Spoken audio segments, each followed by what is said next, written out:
ಶ್ರೀ ಗುರವೇ ನಮಃ. ಶ್ರೀ ಗುರುಭ್ಯೋ ನಮಃ. ಹವ್ಯಕ ಸಂಕ್ರಾಂತಿಯ 176ನೇ ವಿಚಾರ ವೇದಿಕೆಯ ಈ ಒಂದು ಕಾರ್ಯಕ್ರಮಕ್ಕೆ ಆಗಮಿಸಿದಂತಹ ಎಲ್ರಿಗೂ ನನ್ನ ನಮನಗಳನ್ನ ಸಲ್ಲಿಸ್ತಾ, ನನಗೆ ಇವತ್ತು ಕೊಟ್ಟಂತಹ ವಿಷಯ ಗೃಹಿಣಿ ಗೃಹ ಮುಚ್ಚತೆ. ಈ ವಿಷಯವನ್ನ ಮಾತಾಡೋ ಇದು. ಇಲ್ಲಿ ಗೃಹಿಣಿ ಗೃಹ ಮುಚ್ಚತೆ, ಇದಕ್ಕೆ ಮೊದಲು ಒಂದು ಶ್ಲೋಕವನ್ನ ನಾನು ಹೇಳ್ತೆ, ಅದ್ರ ಅರ್ಥ ಹೇಳ್ತೆ, ಕೊನೆಗೆ ಅದ್ರ ಮೂಲಕನೇ ಕನ್ಕ್ಲೂಡ್ ಮಾಡ್ತೆ. ಅಲ್ಲಿವರೆಗೆ ಆ ಶ್ಲೋಕದ ಅರ್ಥ ಅದು ಎಷ್ಟು ಎಫೆಕ್ಟಿವ್ ಹೇಳೋದು ಗೊತ್ತಾಗ್ತು. ಸರಿಯಾಗಿ ಕೇಳಿಸ್ಕೊಳ್ಳಿ. ನಗ್ರಹಂ ಗೃಹಮಿತ್ಯಾಹುರ್ ಗೃಹಿಣಿ ಗೃಹ ಮುಚ್ಚತೆ, ಗೃಹಂ ತು ಗೃಹಿಣೀಹೀನಂ ಅರಣ್ಯ ಸದೃಶಂ ಮತಂ. ಒಂದು ಮನೆಯಾಗಿಪ್ಪುದು ಗೃಹಿಣಿಯರಿಂದ ಹೊರತು ಬರೀ ಒಂದು ಕಲ್ಲು ಮಣ್ಣಿನ ಗೋಡೆಯನ್ನು ಕಟ್ಟೋದ್ರ ಮೂಲಕ ಮನೆ ಆಗ್ತಿಲ್ಲ. ಅದೇ ಮನೆಗೆ ಗೃಹಿಣಿ ಇಲ್ಲದೆ ಹೋದ್ರೆ, ಗೃಹಂತು ಗೃಹಿಣೀಹೀನಂ ಇಲ್ಲದೆ ಹೋದ್ರೆ ಅದು ಅರಣ್ಯ ಸದೃಶವಾಗಿರುತ್ತೋ ಹೇಳುವಂತದ್ದು. ಇದು ಹವ್ಯಕ ಭಾಷೆಯಲ್ಲೇ ಮಾತಾಡ್ಲಾ? ಸರಿ ಸರಿ. ಇದು ಕೆಲವರು ಮಹಾಭಾರತದ್ದು ಅಂತ ಹೇಳ್ತಾ, ಇನ್ನು ಕೆಲವರು ಪಂಚತಂತ್ರದ್ದು ಅಂತ ಹೇಳ್ತಾ, ಮೂಲ ಯಾವ್ದಾದ್ರೂ ಇರ್ಲಿ, ತುಂಬಾ ಉತ್ತಮವಾದಂತಹ ಶ್ಲೋಕ ಇದು. ಇದು ಇವತ್ತು ಹಂಗಾದ್ರೆ ಯಾಕೆ ಇದಿಷ್ಟು ಪ್ರಸ್ತುತ ಅಂತಂದ್ರೆ, ನಾವೀಗ ಇರುವಂತಹ ಒಂದು ಸಮಯ ಏನಿದ್ದು ಇದನ್ನ ಒಂಥರ ಸಂಧಿ ಕಾಲ ಅಂತ ಹೇಳಕ್ಕು ನಾನು. ಯಾಕೆ ಅಂತಂದ್ರೆ, ಈಗ ನಮ್ಮ ಹಿಂದಿನ ತಲೆಮಾರೆಲ್ಲ ತುಂಬಾ ಪ್ರಶ್ನೆ ಮಾಡದೆ ಪರಂಪರೆಗೆ ಒಗ್ಗಕೊಂಡು ಹಾಗೆ ಮುಂದುವರ್ಸ್ಕೊಂಡ್ಬಂತು. ಈಗ ನಮ್ಮ ಜನರೇಷನ್ ವರ್ಗೂ ಹಂಗೇನೆ. ನಾವೆಲ್ಲಿ ದೊಡ್ಡವರಾದ್ರೆ ಈಗಲೂ ಕೂಡ ಎಷ್ಟೋ ಸಲ ನಮ್ಮ ಅಪ್ಪ ಅಮ್ಮಂದ್ರಿಗೆ ನಾವು ಯಾಕೆ ಪ್ರಶ್ನೆ ಮಾಡುಲೆ ಯೋಚನೆ ಮಾಡಾಗಿರ್ತು. ಆ ತರ ಬೆಳ್ಕೊಂಡ್ ಬಂತು ಇಷ್ಟು ವರ್ಷ. ಆದ್ರೆ ಈ ಜನರೇಷನ್ ಹಾಗಲ್ಲ. ಅದೇ ಬಂದದ್ದು ಕಷ್ಟ ಅಲ್ಲ, ಪ್ರಶ್ನೆ ಮಾಡವು. ಯಾಕೆಂದ್ರೆ ನಮ್ಮ ಪರಂಪರೆ, ನಮ್ಮ ಸನಾತನ ಧರ್ಮ ನಮ್ಗೆ ಕೊಟ್ಟಂತ ಒಂದು ದೊಡ್ಡ ಕೊಡುಗೆ ಏನು ಅಂತಂದ್ರೆ, ಯಾವುದನ್ನು ವಿಚಾರ ಮಾಡ್ದೇನೆ, ಮಂಥನ ಮಾಡದೆ ಒಪ್ಕೊಳ್ಳೋಳು ಯಾವತ್ತೂ ಹೇಳಿದ್ದಿಲ್ಲ. ನಮ್ದು ಯಾವ್ದೋ ಒಂದು ಪುಸ್ತಕ ಇಟ್ಕೊಂಡು ಈ ಪುಸ್ತಕವನ್ನು ಒಪ್ಕೊಂಡು ನಿಗೋ ಈ ಧರ್ಮವನ್ನ ಫಾಲೋ ಮಾಡೋ ಯಾವತ್ತೂ ಹೇಳಿದ್ದಿಲ್ಲ. ಸನಾತನ ಧರ್ಮ, ಈ ಹಿಂದೂ ಧರ್ಮ ತುಂಬಾ ವಿಶಾಲವಾದಂತ ತಳಹದಿಯ ಮೇಲೆ ಬಂದಂತದ್ದು. ಹಾಗಾಗಿ ಪ್ರಶ್ನೆ ಮಾಡುವುದಕ್ಕೆ ಅವಕಾಶ ಇದ್ದು, ಉಪನಿಷತ್ತುಗಳಲ್ಲೂ ಕೂಡ ಪ್ರಶ್ನೋತ್ತರದ ಮೂಲಕನೇ ನಡೆಯುತ್ತೆ ಎಲ್ಲಾನು. ಹೀಗಿರುವಂತ ಸಂದರ್ಭದಲ್ಲಿ ಇದೊಂದು ಸಂಧಿ ಕಾಲ. ಪ್ರಶ್ನೆ ಮಾಡವು ಸರಿ, ಯಾರು ಯಾವುದನ್ನ, ಯಾರಿಗೆ, ಹೆಂಗೆ, ಎಷ್ಟು, ಇದೆಲ್ಲ ಮುಖ್ಯ ಆಗ್ತದೆ. ಇಲ್ಲಿ ಈ ಪ್ರಾಚೀನ ನವೀನದ ವರ್ಗೀಕರಣ ಒಂದ್ ಸ್ವಲ್ಪ ಈಗ ನಮ್ ಜನರೇಷನ್ಗೆ ಎಲ್ರಿಗೂ ಇಲ್ಲಿ ಅಟೆಂಡ್ ಮಾಡ್ತಿದ್ದವ್ರಿಗೆ ಎಲ್ಲರಿಗೂ ಅದು ಫೀಲ್ ಆಯ್ತು. ಹೌದು ಹೇಳಿ, ಮನುಷ್ಯ ಬೇರೆ ಪ್ರಾಣಿಗಳ ತರ ಅಲ್ಲ. ನಾವ್ ಯಾಕೆ ಇದನ್ನ ಹೇಳೋ ಅಂತಂದ್ರೆ, ಇವತ್ತಿನ ಜನಾಂಗ ತಾಂತ್ರಿಕವಾಗಿ, ಆರ್ಥಿಕವಾಗಿ ಎಷ್ಟೋ ಸ್ವಾವಲಂಬಿತನವನ್ನ ಬೆಳೆಸ್ಕೊಂಡು ಚಿಕ್ಕ ವಯಸ್ಸಲ್ಲೇ 4-5 ಅಂಕೆ ಸಂಬಳ ತಗೊಂಡು ಎಲ್ಲಾ ಬೆಳೆದಿಕ್ಕು. ಆದ್ರೆ ಸಂಸ್ಕಾರದನ್ನ ಎಷ್ಟು ಉಳಿಸ್ಕೊಂಡು, ಅದಕ್ಕೆ ಕಾರಣ ಏನು? ಸಾವಿರಾರು ಕಾರಣಗಳಿದ್ದು ಅದರಲ್ಲಿ.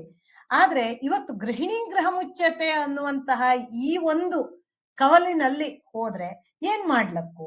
ನಮ್ಮ ಹವ್ಯಕ ಬ್ರಾಹ್ಮಣ ಸಮಾಜ ಯಾವ ಎಲ್ಲ ಬ್ರಾಹ್ಮಣ ಸಮಾಜ, ನಾನು ಈಗ ಸನಾತನ ಪರಂಪರೆ ಕೊಟ್ಟದ್ದೆಲ್ಲವೂ ಹವ್ಯಕ ಸಂಸ್ಕೃತಿಯಲ್ಲಿ ಇದ್ದು ನಾವಿದನ್ನ ಬಿಟ್ಕೊಂಡ್ ಬಂದಾಯ್ತು ಅಷ್ಟೇ. ಬಿಟ್ರೆ ಹವ್ಯಕ ಸಂಸ್ಕೃತಿ ಬೇರೆ, ಸನಾತನ ಪರಂಪರೆ ಬೇರೆ ಅಂತ ಅಲ್ಲ. ಹಿಂಗೆ ಈ ಮನುಷ್ಯ ಬೇರೆ ಪ್ರಾಣಿಗಳ ತರ ಅಲ್ಲ. ಮನುಷ್ಯ ಯಾಕೆ ಭಿನ್ನ ಅಂತಂದ್ರೆ, ಒಂದು ಅವಂಗೆ ಯೋಚನಾ ಶಕ್ತಿ ಇದ್ದು, ವಿವೇಕ ಇದ್ದು. ವಿವೇಕವನ್ನ ಯಾರು ಬಿಟ್ಟ ಅವನು ಪ್ರಾಣಿಗಳಿಗಿಂತ ಕೀಳು ಹೇಳಿ. ಇವತ್ತು ಅದಾಗ್ತಾ ಇದ್ದು ನಮ್ಮಲ್ಲಿ. ನಾವು ಹೊರಗಿನ ಪ್ರಪಂಚವನ್ನ ನೋಡಿದ್ರು ಕಾಣ್ತಾ ಇದ್ದು, ಪಕ್ಕದ ಮನೆಯವರಿಗೆ ಈ ಮನೆಯವ್ರು ಬೇಡ, ಈ ಮನೆಯವ್ರಿಗೆ ಆ ಮನೆಯವ್ರು ಬೇಡ, ನನಗ್ ಯಾಕೆ ಎಲ್ಲವುದುವ, ಮಕ್ಕೋಗೆ ಅಪ್ಪಂದ್ರು ಬೇಡ, ಅಪ್ಪಂದ್ರಿಗೆ ಮಕ್ಕೋ ಬೇಡ, ಎಲ್ಲರೂ ಹಿಂಗೆ ಮಾಡಿ ಮಾಡಿ ಮಾಡಿ ಏನಾಗ್ತಾ ಇದ್ದು ಇವತ್ತು ಅಂತಂದ್ರೆ, ಎಲ್ಲವೂ ತೀರಾ ಪರ್ಸನಲೈಸ್ ಆಗಿ ನಮಗೂ ಯಾರು ಬೇಡ, ಯಾರಿಗೂ ನಾವು ಬೇಡ, ಆ ಪರಿಸ್ಥಿತಿ ಆಗ್ತಾ ಇದ್ದು. ಅದ್ರ ಪರಿಣಾಮ ತುಂಬಾ ಭೀಕರವಾಗಿರ್ತು. ಮನುಷ್ಯ ಮೌಲ್ಯಗಳನ್ನ ಬಿಡ್ತಾ ಇದ್ದ. ನಾವು ಮೊದ್ಲು ಬ್ರಾಹ್ಮಣ ಶಬ್ದವನ್ನ ಅರ್ಥ ಮಾಡ್ಕೊಂಡು ಮುಂದಕ್ಕೆ ಹೋಗ್ತೀವಿ. ಹಂಗಾರೆ ಎಂತದಕ್ಕೆ ಗೃಹಿಣಿ ಗೃಹ ಮುಚ್ಚತೆಗೆ ಬ್ರಾಹ್ಮಣತ್ವಕ್ಕೂ ಎಂತ ಸಂಬಂಧ ಅಂತಂದ್ರೆ, ಇದು ಹವ್ಯಕ ಒಂದು ವೇದಿಕೆ, ಹವ್ಯಕ ಸಂಕ್ರಾಂತಿ ಅನ್ನುವಂತಹ ಒಂದು ವೇದಿಕೆಯಿಂದ ಆಗ್ತಾ ಇದ್ದದ್ರಿಂದ ನಾನು ಈ ಮಾತನ್ನ ಹೇಳ್ತಾ ಇದ್ದೆ. ಅಷ್ಟಕ್ಕೂ ಇದೆಂತ ಬ್ರಾಹ್ಮಣ ನಾನು ಜಾತಿವಾಚಕವಾಗಿ ಹೇಳ್ತಾ ಇದ್ದದ್ದಲ್ಲ, ಅದು ವರ್ಣವಾಚಕವಾಗಿ ನಾನು ಹೇಳ್ತಾ ಇದ್ದಂಥದ್ದು. ಬ್ರಾಹ್ಮಣ ಅಂದ್ರೆ ಏನು? ಬ್ರಾಹ್ಮಣ ಅನ್ನುವಂಥದ್ದು ಬ್ರಹ್ಮ ಶಬ್ದದಿಂದ ಬಂದಂತದ್ದು. ಬ್ರಹ್ಮ ತತ್ವವನ್ನ ತಿಳ್ಕೊಂಡು ಬ್ರಹ್ಮಾನುಸಂಧಾನವನ್ನ ಯಾರು ಮಾಡ್ಕತ್ವೋ ಅವನು ಬ್ರಾಹ್ಮಣ. ಇವತ್ತು ನಾವೆಲ್ಲರೂ ಕ್ವಶನ್ ಮಾಡ್ಕೊಳ್ಳೋ, ನಾವ್ ಇದನ್ನ ಮಾಡ್ತಾ ಇದ್ವಾ, ನಾವ್ ಇದನ್ನ ಮಾಡ್ಕತ್ತಾ ಇದ್ವಾ ಹೇಳಿ ನಮ್ಮನ್ನೇ ನಾವು ಕ್ವಶನ್ ಮಾಡ್ಕೊಳ್ಳೋ. ಬ್ರಹ್ಮ ಅಂದ್ರೆ ಏನು?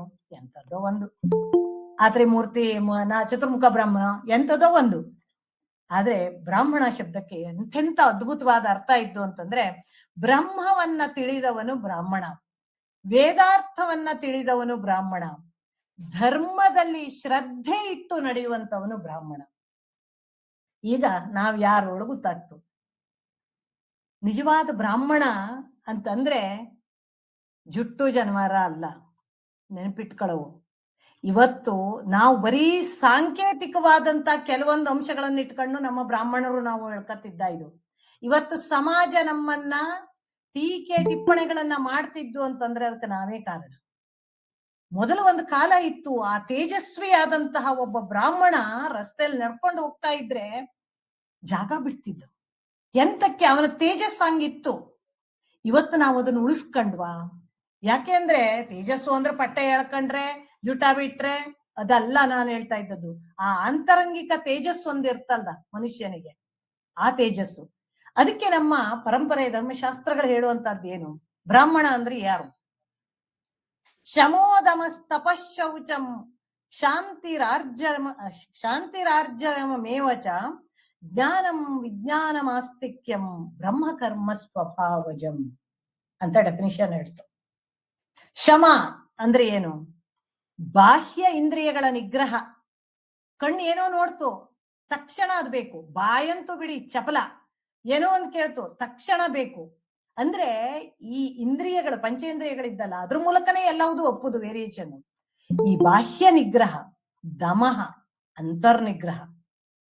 ನನ್ನೊಳಗೆ ಏನೋ ಆಗ್ತಾ ಇದ್ದು ನಾನು ಅದನ್ನ ಮೀರವು ಆ ಭಾವವನ್ನ, ನನಗ ಆ ಶಕ್ತಿ ಇದ್ದು. ಮನಸ್ಸಿನ ಕೈಯಲ್ಲಿ ನಾವು ನಮ್ಮ ಬುದ್ಧಿ ಕೊಡೋದಲ್ಲ, ನನ್ನ ಬುದ್ಧಿ ನನ್ನ ಮನಸ್ಸನ್ನ ನಿಗ್ರಹ ಮಾಡವು, ಇದು ದಮ. ತಪಃ, ತಪಃ ಅಂದ್ರೆ ಕಣ್ಣು ಮುಚ್ಕೊಂಡು ಯೋಚನೆ ಮಾಡ್ಕೊಂಡು ಬೇರೆಯವ್ರ ವಿಚಾರ ನೋಡ್ಕೊಂಡು ಅದ್ರ ಯೋಚನೆ ಮಾಡ್ಕೊಂಡು ಇಪ್ಪುದಲ್ಲ, ಅದಲ್ಲ. ಇಲ್ಲಿ ದಮ ತಪಃ ಅಂತಂದ್ರೆ ಬ್ರಹ್ಮಚಿಂತನೆಯನ್ನ ಮಾಡುವಂತದ್ದು. ಶೌಚಂ, ಶೌಚ ಅಂತಂದ್ರೆ ಬಹಿರ್ ಶೌಚ, ಅಂತರ್ ಶೌಚ. ಮನುಷ್ಯ ಅಂತರಂಗಿಕವಾಗೂ ನಾನು ಶುದ್ಧವಾಗಿರೋ, ಕೆಟ್ಟದ್ ಯೋಚನೆ ಮಾಡ್ದೇನೆ, ಬೇಡದೆ ಹೋಗೋದನ್ನ ತಲಹರಟೆ ಮಾಡ್ಕೊಳ್ದೇನೆ, ಹೊರಗಡೆಗೂ ಬಾಹ್ಯ ಶುದ್ಧಿಯೂ ಬೇಕು. ಶಾಂತಿ, ಕ್ಷಮೆ ತುಂಬಾ ದೊಡ್ಡ ಗುಣ, ಅದು ಬೇಕು ನಮ್ಗೆ. ಆರ್ಜವ, ರುಜು ಸ್ವಭಾವ. ನಮ್ಮ ಪರಂಪರೆ ನಮ್ಗೇನೋ ಬಿಟ್ಟಿದ್ದು, ಅದನ್ನ ನಾವು ಅನುಭವಿಸಾಗ್ತಾ ಇದ್ದು. ಇವತ್ತು ಈ ನಮ್ಮ ಭಾರತೀಯ ಸನಾತನ ಪರಂಪರೆಯ ಅಂಶಗಳನ್ನ ನಮ್ಮ ಹಿಂದಿನವ್ರು ನಮ್ಗೆ ಕೊಟ್ಟದ್ದು. ನಾವು ಅದನ್ನ ಮುಂದಿನವ್ರಿಗೆ ಟ್ರಾನ್ಸ್ಫರ್ ಮಾಡಿಕ್ಕೆ ಹೋಗದೆ ಹೋದ್ರೆ ನಾವು ಋಣಮುಕ್ತರಾಗ್ತೀವಿ. ಋಣಮುಕ್ತರಾಗಕ್ಕಾದ್ರೆ ನಾವ್ ಇದನ್ನ ನಮ್ಮ ನೆಕ್ಸ್ಟ್ ಜನರೇಷನ್ ಟ್ರಾನ್ಸ್ಫರ್ ಮಾಡಿಕ್ಕೆ ಹೋಗೋ ಆ ಜವಾಬ್ದಾರಿ ನಮ್ಗಿದ್ದು. ಆರ್ಜವ, ಜ್ಞಾನ ಗೊತ್ತೇ ಇದ್ದು, ನಾಲೆಜ್. ವಿಜ್ಞಾನ ಅಂದ್ರೆ ಜ್ಞಾನದಿಂದ ಕೂಡಿದ ವಿಜ್ಞಾನ. ವಿಜ್ಞಾನ ಅಂದ್ರೆ ಇವತ್ತಿನ ಸೈನ್ಸ್ ಅಲ್ಲ ಇದು. ಅಂದ್ರೆ ಯಾವುದನ್ನ ಮಾಡೋದ್ರಿಂದ ಹೆಂಗಾಗ್ತು ಅನ್ನುವಂತಹ ಪ್ರಾಯೋಗಿಕವಾದಂತಹ ವಿಷಯವನ್ನ ವಿಜ್ಞಾನ. ಆಸ್ತಿಕ್ಯ, ದೈವದಲ್ಲಿ ಶ್ರದ್ಧೆ, ನಂಬಿಕೆ. ಇದನ್ನ ಇವಿಷ್ಟಿದ್ರೆ ಮಾತ್ರ ಬ್ರಾಹ್ಮಣ. ಇಲ್ಲೇ ಅಂದ್ರೆ ಬ್ರಾಹ್ಮಣ ಅಲ್ಲ. ನಮ್ಮನ್ನ ಪ್ರಶ್ನೆ ಕೇಳ್ಕೊಳ್ಳೋ, ನಾವ್ ಇದಕ್ಕೆ ಎಷ್ಟರ ಮಟ್ಟಿಗಿದ್ದ? ಬ್ರಾಹ್ಮಣನಿಗೆ 6 ಅಂಶಗಳನ್ನ ವಿಧಿಸಿದ್ದವು. ಯಾವ್ಯಾವ್ದು? ವಿದ್ಯಾ, ಇದು ಪಾಠ ಮಾಡುದು, ಓದುದು, ಪಾಠ ಮಾಡುದು, ಅಧ್ಯಯನ, ಅಧ್ಯಾಪನ, ಯಜನ, ಯಾಜನ, ದಾನ, ಪರಿಗ್ರಹ. 6 ಅಂಶಗಳನ್ನ ಹೇಳಿದ್ದ. ಇದಿಷ್ಟನ್ನ ನಂಗೆ ಮಾಡ್ಲಡ್ಲಿ ಹೇಳಿ. ಇವತ್ತು ಬಿಳಿ, ಇವತ್ತು ಅದೆಲ್ಲ ಮೀರಾಯ್ದು, ನಾವೆಲ್ಲ ಎಲ್ಲೆಲ್ಲೋ ಬಂದಾಯ್ದು, ಯಾವುದೋ ಒಂದು ಇದನ್ನ ಬಿಟ್ಟು ಮತ್ತೆ ಯಾವುದೋ ಒಂದು ಪೂರ್ತಿ ಸೇರುವ ಆಗದೆ ಇತ್ಲಾಗ ಬಿಟ್ಟದ್ದು ಹಿಡ್ಕೊಳ್ಳದೆ ಮಧ್ಯದಲ್ಲಿ ತೊಳ್ಳಾಡ್ತಿದ್ದಾಯ್ದು. ಅದೆಲ್ಲ ಸರಿ. ಆದ್ರೆ ಶತಾವಧಾನಿ ಗಣೇಶ್ ಅವರು ಒಂದ್ ಮಾತು ಹೇಳ್ತು. ನಾವೆಲ್ಲ ಅವ್ರ ಸ್ಟೂಡೆಂಟ್ ಆಗಿ ಕಲ್ತದ್ರಿಂದ ಕೆಲವೊಂದು ಅಂಶಗಳು ಅವ್ರು ಹೇಳದ್ ಈಗ ನಮ್ಗೆ ಅನ್ನಿಸ್ತು ಹೇಳಿ. ಈ ಬ್ರಾಹ್ಮಣ, ಕ್ಷತ್ರಿಯ, ವೈಶ್ಯ, ಶೂದ್ರ ವರ್ಣಗಳನ್ನ ಹೇಳಿದಾಗ ಹೇಳ್ತು, ಕಲಿಯುಗದಲ್ಲಿ ಎಲ್ರೂ ಶೂದ್ರರೇ ಅಂತ. ಯಾಕೆ ಅಂದ್ರೆ ಇಲ್ಲಿ ಸೇವೆ, ಇನ್ನೇನು ನಾವು ಬೇರೆಯವ್ರ ಸಲುವಾಗಿ ಕೆಲಸ ಮಾಡ್ತಿದ್ದೋ ಅಂದ್ರೆ ಇನ್ನೆಂತದ್ದು ಅದೇ. ಹಾಗಾಗಿ ಹಿಂಗೆ ಹೇಳದ್ದು, ನಾನು ತಿಳ್ಕೊಂಬಲಕ್ ಹೇಳದ್ದು ಅಷ್ಟೇಯ, ಅದಕ್ಕೆ ಅಷ್ಟೊಂದು ಮಹತ್ವ ಕೊಡೋಳಿಲ್ಲ. ಆದ್ರೆ ಇವತ್ತು ಬ್ರಾಹ್ಮಣ ಹೆಂಗಾಯ್ದ, ಇಲ್ಲೇ ಹಂಗ್ ಬೆಳೆಸ್ಕೊಂಡಿಲ್ಲೇ. ಬ್ರಾಹ್ಮಣ ಅಪ್ಪುದು 3 ರೀತಿಯಿಂದ: ವಿದ್ಯೆಯಿಂದ, ತಪಸ್ಸಿನಿಂದ, ಆಮೇಲೆ ಹುಟ್ಟಿನಿಂದ. ಅದಕ್ಕೊಂದು ತುಂಬಾ ಸುಂದರವಾದಂತ ಶ್ಲೋಕ ಇದ್ದು: ವಿದ್ಯಾ ತಪಶ್ಚ ಯೋನಿಶ್ಚ ತ್ರಯಂ ಬ್ರಾಹ್ಮಣ ಕಾರಣಂ ವಿದ್ಯಾ ತಪೋಭ್ಯಾಂ ಯೋಹೀನೋ ಜಾತಿ ಬ್ರಾಹ್ಮಣಮೇವಚ. ವಿದ್ಯೆ, ತಪಸ್ಸು ಮತ್ತು ಹುಟ್ಟಿನಿಂದ ಯಾರು ಬ್ರಾಹ್ಮಣನಾಗಿರ್ತಾನೋ ಅವನು ಬ್ರಾಹ್ಮಣ. ಆದ್ರೆ ವಿದ್ಯಾ ತಪೋಭ್ಯಾಂ ಯೋಹೀನ, ಯಾರು ವಿದ್ಯೆ ಮತ್ತು ತಪಸ್ಸನ್ನ ಬಿಟ್ಟಿರ್ತನೋ, ಒಂದಕ್ಷರನು ಓದ್ದೆಯ, ಒಂದಕ್ಷರನು ಪಾಠ ಮಾಡ್ದೇನೆಯ, ಯಾವುದೇ ಒಂದು ಸದ್ಗುಣಗಳನ್ನ ಬೆಳೆಸ್ಕೊಳ್ದೇ ಇದ್ದಂತವ ಕೇವಲ ಜಾತಿ ಬ್ರಾಹ್ಮಣ, ಹುಟ್ಟಿನಿಂದ ಮಾತ್ರ ಬ್ರಾಹ್ಮಣ ಅವನು. ಇವತ್ ನಮ್ದೆಲ್ಲ ಅದೇ ಬ್ರಾಹ್ಮಣ ಜಾತಿ ಅಷ್ಟೆ. ಯಾಕೆ ಹಿಂಗಾತು? ಇದನ್ನ ನಾನು ಇಲ್ಲಿ ಯಾಕೆ ಹೇಳ್ತಾ ಇದ್ದೆ ಅಂತಂದ್ರೆ, ಒಂದು ಮನೆ, ಅದೇ ಮೊದಲನೇ ಲೈನು, ನ ಗ್ರಹಂ ಗ್ರಹಮಿತ್ಯಾಹು ಗೃಹಿಣಿ ಗ್ರಹ ಮುಚ್ಚತೆ. ಒಂದು ಮನೆ ಆಗಕ್ಕಾದ್ರೆ ಗೃಹಿಣಿ ಸರಿಯಾಗಿರಕ್ಕಂತು. ಹಂಗಾದ್ರೆ ಇವತ್ತು ಸರಿ ಇಲ್ಯಾ? ಅದನ್ನ ನಿಂಗಳು ವಿವೇಚನೆಗೆ ಬಿಟ್ಟಿದ್ದೆ ನಾನು. ಸರಿ ಇದ್ದು ಇಲ್ಲೇ ಹೇಳುಲ್ಲೇ ನಾನ್ ಯಾರು ಅಲ್ಲ. ನಾವು ನಮ್ಮನ್ನು ಪ್ರಶ್ನೆ ಮಾಡ್ಕೊಳ್ಳೋ, ನಾವು ಎಷ್ಟರ ಮಟ್ಟಿಗೆ ಇವತ್ತು ಅದನ್ನ ಫಾಲೋ ಮಾಡ್ತಾ ಇದ್ದ. ಇದು ಈ ಬ್ರಾಹ್ಮಣತ್ವ ಅನ್ನುವಂಥದ್ದು ಸ್ತ್ರೀಯರಿಗೂ ಅನ್ವಯಿಸುವುದಲ್ದ? ಖಂಡಿತ ಅನ್ವಯಿಸ್ತು. ಮನುಸ್ಮೃತಿಯಲ್ಲಿ ಒಂದು ಮಹತ್ವತ್ತು, ಎಲ್ಲ ಮನುಸ್ಮೃತಿನ ಹಿಡ್ಕೊಂಡು ಜಗಳಾಡಿ ಹರಿದಾಡಿ ಗಲಾಟೆ ಮಾಡಿ ಟೌನ್ ಮುಂದೆ ಮಾಡ್ಬಾರದ್ದೆಲ್ಲ ಮಾಡ್ತವಲ್ಲ, ಅಂದ್ರೆ ಅವು ಪ್ರಶ್ನೆ ಮಾಡ್ಕೊಳ್ಳೋರು ಮನುಸ್ಮೃತಿನಲ್ಲಿ ಬರ್ತು. ಅವನು ಹೇಳ್ತಾ, ವಯಂ ಅಮೃತಸ್ಯ ಪುತ್ರಾಹ, ನಾವೆಲ್ಲ ಯಾರು? ಇದು ಉಪನಿಷತ್ತಿನ ಮಾತು.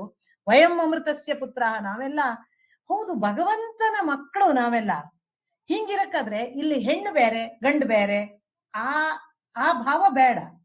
ಆದ್ರೆ ಎಲ್ಲಿ ಬೇಡ ಅದು, ಆ ಭಾವ ಎಲ್ಲಿ ಬೇಡ.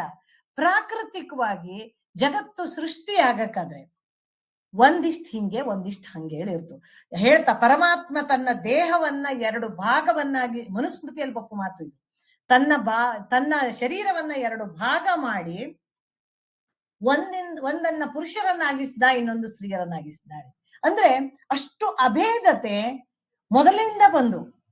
ಆದ್ರೆ ಪ್ರಾಕೃತಿಕವಾಗಿ ಪುರುಷ ಸ್ತ್ರೀಯರು, ಬರೀ ಪುರುಷ ಸ್ತ್ರೀ ಹೇಳಲ್ಲ, ಎಲ್ಲವಕ್ಕೂ ಅದರದ್ದೇ ಆದಂತಹ ಒಂದು ಬೇರೆದೇ ಆದಂತಹ ಒಂದು ಸೃಷ್ಟಿ ನಿಯಮ ಇದ್ದು. ಹಂಗೇನೆ ಪುರುಷ ಸ್ತ್ರೀ. ಇಲ್ಲಿ ಪುರುಷ ಇದ್ದಂಗೆ ಸ್ತ್ರೀ ಇಲ್ಲೇ, ಸ್ತ್ರೀ ಇದ್ದಂಗೆ ಪುರುಷ ಇಲ್ಲೇ. ಇವತ್ತೆಂತ ಆಗ್ತಾ ಇದ್ದು ಅಂದ್ರೆ, ಇದೆಲ್ಲ ಹೊರಗಿನ ಇನ್ಫ್ಲುಯೆನ್ಸ್. ನಂಗೋ ಎಲ್ಲರೂ ಒಂದೇ. ಈಗ ನಾವು ಹೌದು ಸ್ತ್ರೀಯರು ಪುರುಷರಿಗಿಂತ ಇನ್ನೂ ಒಂಚೂರು ಚೆನ್ನಾಗಿದ್ದೋಳು ಯಾಕೆ ಅಂದ್ಕೊಳ್ಬಾರ? ಸಮಾನತೆ ಹೇಳ್ಕೊಂಡು ಅದ್ರಲ್ಲೇ ಎಂತ ಕಂದ್ಕೊಂಬುದು? ಅದ್ರ ಯೋಚನೆ ಮಾಡ್ತೇನೆ ನಾವು. ಅವ್ರಿಗಿಂತ ಯಾವ್ದ್ರಲ್ಲಿ ಕಡಿಮೆ ಹೆಚ್ಚು ಪ್ರಶ್ನೆ ಅಲ್ಲ. ಪ್ರಕೃತಿ ಅದರ ನಿಯಮಕ್ಕನುಸಾರವಾಗಿ ಸ್ತ್ರೀ ಪುರುಷರನ್ನ ಭಿನ್ನವಾಗಿ ಸೃಷ್ಟಿ ಮಾಡಿದ್ದು. ಇದು ಪಶು ಪಕ್ಷಿ ಪ್ರಾಣಿ ಗಿಡ ಮರಗಳಿಂದ ಹಿಡಿದು. ಇದು ಹೆಂಗೆ ಅಂದ್ರೆ ಒಂದೆರಡನ್ನ ನೋಡುವ. ಈ ಪಕ್ಷಪಾತವೇ ಸೃಷ್ಟಿಯ ನಿಯಮ. ಈಗ ನಂಗೋ ಥಂಬ್ ಇಂಪ್ರೆಷನ್ನು, ಕಣ್ಣಿದೆಲ್ಲ ನಾವು ಕೊಡ್ತವಲ್ದ, ಈಗ ಅದೆಲ್ಲ ತಕೊಂಬುದು ಎಂತದಕ್ಕೆ? ಒಬ್ರಿದ್ದಂಗ ಒಬ್ರು ಇರ್ತಿಲ್ಲ. ನಾವು ಮನುಷ್ಯನು ಕೂಡ ಒಬ್ರಿದ್ದಂಗ ಒಬ್ರಿಲ್ಲ. ಈವನ್ ಒಂದು ಟ್ವಿನ್ಸ್ ಆಗದೆ ಟ್ರಿಪ್ಲೆಕ್ಸ್ ಆದ್ರೂ ಕೂಡ ಒಬ್ರಿದ್ದಂಗ ಒಬ್ರು ಇರ್ತಿಲ್ಲ. ಅಂದ್ರೆ ಇದು ಸೃಷ್ಟಿಯ ನಿಯಮ. ಹಂಗಿರಕ್ಕಾದ್ರೆ ಪುರುಷನಿಗೆ ಅವನದ್ದೇ ಆದಂತ ಒಂದು ರೀತಿಯಲ್ಲಿ ವ್ಯಕ್ತಿತ್ವ ನಿರ್ಮಾಣ ಆಯ್ತು, ಸ್ತ್ರೀಯರ ಆ ರೀತಿನಲ್ಲೇ ಬೆಳವಣಿಗೆ ಆಗ್ತಾ ಬಂತು. ಇಲ್ಲಿ ಅದಕ್ಕೆ ಉದಾಹರಣೆ ನೋಡಿದ್ರೆ, ಹೆಣ್ಣು ನವಿಲು ರೂಪದಲ್ಲಿ ಅಷ್ಟು ಚಂದ ಅಲ್ಲ, ಗಂಡು ತುಂಬಾ ಸುಂದರ. ಗಂಡಾನೆಗೆ ದಂತ ಇರ್ತು, ಹೆಣ್ಣಾನೆಗೆ ದಂತ ಇರ್ತಿಲ್ಲ. ಶ್ರೀಗಂಧದ ಮರವೂ ಕೂಡ ಒಂದು ಮರವೇ, ಆದ್ರೂ ಕೂಡ ಅದಕ್ಕಿಪ್ಪು ಪರಿಮಳ ಬೇರೆದಕ್ಕಿರ್ತಿಲ್ಲ. ಧಾತುಗಳು 100 ಧಾತುಗಳಿದ್ರೂ ಕೂಡ ಚಿನ್ನಕ್ಕಿಪ್ಪು ಹೊಳಪು ಬೇರೆದಕ್ಕೆ ಗೊತ್ತಿಲ್ಲ. ಪಂಚ ಮಹಾಭೂತಗಳು ಕೂಡ ಒಂದಿದ್ದಂಗ ಒಂದಿಲ್ಲ. ಪೃಥ್ವಿ, ಆಪ್, ತೇಜು, ವಾಯು, ಆಕಾಶ. ಈ 5ರಲ್ಲಿ ಒಂದಿದ್ದಂಗ್ ಒಂದಿಲ್ಲ. ಅವು ಹಂಗಿಲ್ಲ ಹೇಳ, ಅವು ಫೈಟ್ ಮಾಡ್ತಿವಿಲೆ. ನೀ ಅಂತಕ್ ನನ್ನಂಗಿಲ್ಲೆ, ನಾನು ನಿನ್ನಂಗೆ ಇದ್ದೆ, ನಂಗ್ ನಂದೇ ಆದ್ಬೇಕು, ನೀನು ನಿಂದೇ ಆದ್ಬೇಕು ಮಾಡ್ತಿವಿಲ್ಲ. ಅವು ಅಂದ್ರೆ ಏನಿದ್ದೋ ಅದನ್ನ ಹಂಗೆ ಒಪ್ಕತಾವ. ಹಂಗ್ ಹೇಳುಲೋದ್ರೆ ಇದನ್ನ ಸರಿ ಮಾಡುದಕ್ಕೆ ಮನುಷ್ಯನ ಹತ್ರ ಸಾಧ್ಯ ಇದ್ದ, ಪ್ರಕೃತಿ ಜನ್ಯವಾಗಿ ಬಂದದ್ದನ್ನ. ಪುರುಷ ಸ್ತ್ರೀಯರಲ್ಲೂ ಹಾಗೆ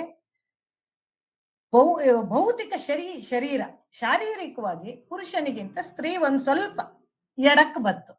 ಆದ್ರೆ ಸ್ತ್ರೀಗೆ ಅದರದ್ದೇ ಆದಂತಹ ಕೆಲವೊಂದು ಅಂಶಗಳನ್ನ ಕೊಟ್ಟಿದ್ದ, ಪ್ಲಸ್ ಪಾಯಿಂಟ್ ಅನ್ನ. ಪುರುಷರಿಗೆ ಅದರದ್ದೇ ಆದದ್ದನ್ನ ಕೊಟ್ಟಿದ್ದ. ನಾವು ಅದನ್ನ ಕಂಡು ಅದನ್ನ ಬೆಳೆಸ್ಕೊಂಡು ಹೋಗಿ ನಮ್ಮ ಶಕ್ತಿಯನ್ನ ನಾವು ಪ್ರೂವ್ ಮಾಡವೇ ಹೊರತು ನಾವು ಬ್ಯಾನರ್ ಹಿಡ್ಕೊಂಡು ಓಡಾಡುದಲ್ಲ. ಸ್ತ್ರೀ ಪುರುಷರ ಸಮಾನ, ಸ್ತ್ರೀ ಪುರುಷರ ಸಮಾನ. ಅಥವಾ ಇಬ್ರು ಒಂದೇ ದುಡ್ಡು ಸಂಪಾದನೆ ಮಾಡಿದ್ರೆ, ಅಥವಾ ಇಬ್ರು ಒಂದೇ ಡಿಗ್ರಿ ತಗೊಂಡ್ರೆ ಅದು ಸಮಾನತೆ ಆಗೋಗ್ತಾ? ಸಾಧ್ಯವೇ ಇಲ್ಲೇ. ಸಮಾನತೆ ಸಾಧ್ಯವಿಲ್ಲ. ಪುರುಷ ಸ್ತ್ರೀ ಅಪ್ಲಕ್ಕಾಗ್ತಾ, ಸ್ತ್ರೀ ಪುರುಷ ಅಪ್ಲಕ್ಕಾಗ್ತಾ? ಸಾಧ್ಯ ಇಲ್ಲ ಅದು. ಅದನ್ನ ಈ ತರ ಮಾತಾಡಕ್ಕಾದ್ರೂ ಒಂದ್ಸಲ ವಿದ್ವಾನ್ ರಂಗನಾಥ್ ಶರ್ಮರು, ಮಹಾಮಹೋಪಾಧ್ಯಾಯರು, ಪ್ರಾತಸ್ಮರಣೀಯರು, ಅವ್ರ ಹತ್ರ ಒಂದು ಸಲ ಮಾತು ಕೇಳಿದಾಗ ಅವ್ರು ಹೇಳ್ತಿದ್ರು, ಅಯ್ಯೋ ಯಾಕೆ ಪುರುಷ ಸ್ತ್ರೀಯರ ಸಮಾನ ಅಂತ ಹೇಳ. ಹೌದು, ಪೂಜೆ ಪುನಸ್ಕಾರಗಳನ್ನ ಎಸ್ಪೆಷಲಿ ಹವ್ಯಕರಲ್ಲಿ ಪೂಜೆ ಪುನಸ್ಕಾರಗಳು ಸ್ತ್ರೀಯರಿಗೆ ಕಡಿಮೆ ಇತ್ತು. ನಮ್ಗೆ ಇಲ್ಲಿ ಬೆಂಗಳೂರಿಗೆ ಬಂದಾಗೆಲ್ಲ ಅನಿಸ್ತಿತ್ತು, ಇಲ್ಲೆಲ್ಲ ಎಲ್ಲರೂ ಅದನ್ನ ಮಾಡ್ತಾವ, ನಮ್ಗೆ ಯಾಕಿದೆಲ್ಲ ಇಲ್ಲೇ ಹೇಳ ಅನಿಸ್ತಿತ್ತು ಅವಾಗ. ಇವತ್ತು ಬಿಡಿ, ಇವತ್ತೆಲ್ಲ ತುಂಬಾ ಬದಲಾವಣೆಗಳಾಯ್ತು.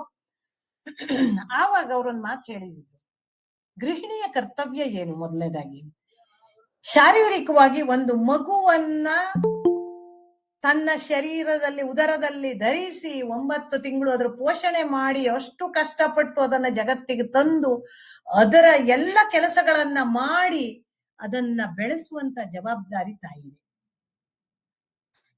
ಇದನ್ನ ಗಂಡಿಗೆ ಕೊಟ್ಟಿದ್ನ ಭಗವಂತ? ಕೊಟ್ಟಿದ್ನಿಲ್ಲೇ. ಹಿಂಗಿರಕ್ಕಾದ್ರೆ ಅದಕ್ಕೆ ಅದರದ್ದೇ ಆದಂತ ಜವಾಬ್ದಾರಿಗಳಿರ್ತು. ಇಲ್ಲಿ ಮಗು ಅಳ್ತಾ ಇದ್ರೆ ತಾಯಿ ಅಲ್ಲೂ ಹೋಯ್ಕೊಂಡು ಯಾರ ಮುಂದೆ ಶ್ಲೋಕ ಹೇಳ್ತಾ ಕುತ್ಕೊಂಬುದಲ್ಲ. ಮನೆಯಲ್ಲಿ ಇಡೀ ಮನೆಯಲ್ಲಿರುವಂತ ಎಲ್ಲಾ ವ್ಯಕ್ತಿಗಳು ಬಳಲ್ತಾ ಇದ್ರೆ ಒಂದ್ ತೊಟ್ಟು ನೀರ್ ಕೊಡುವರಿಗೆ ಗತಿ ಇಲ್ಲದೆ ಹೋದ್ರೆ ನಾವು ದೇವ್ರ ಮನೆ ಸೇರ್ಕೊಂಡು ಕೂತ್ಕೊಂಡ್ರೆ ಅದು ನಮ್ ಕರ್ತವ್ಯ ಅಲ್ಲ.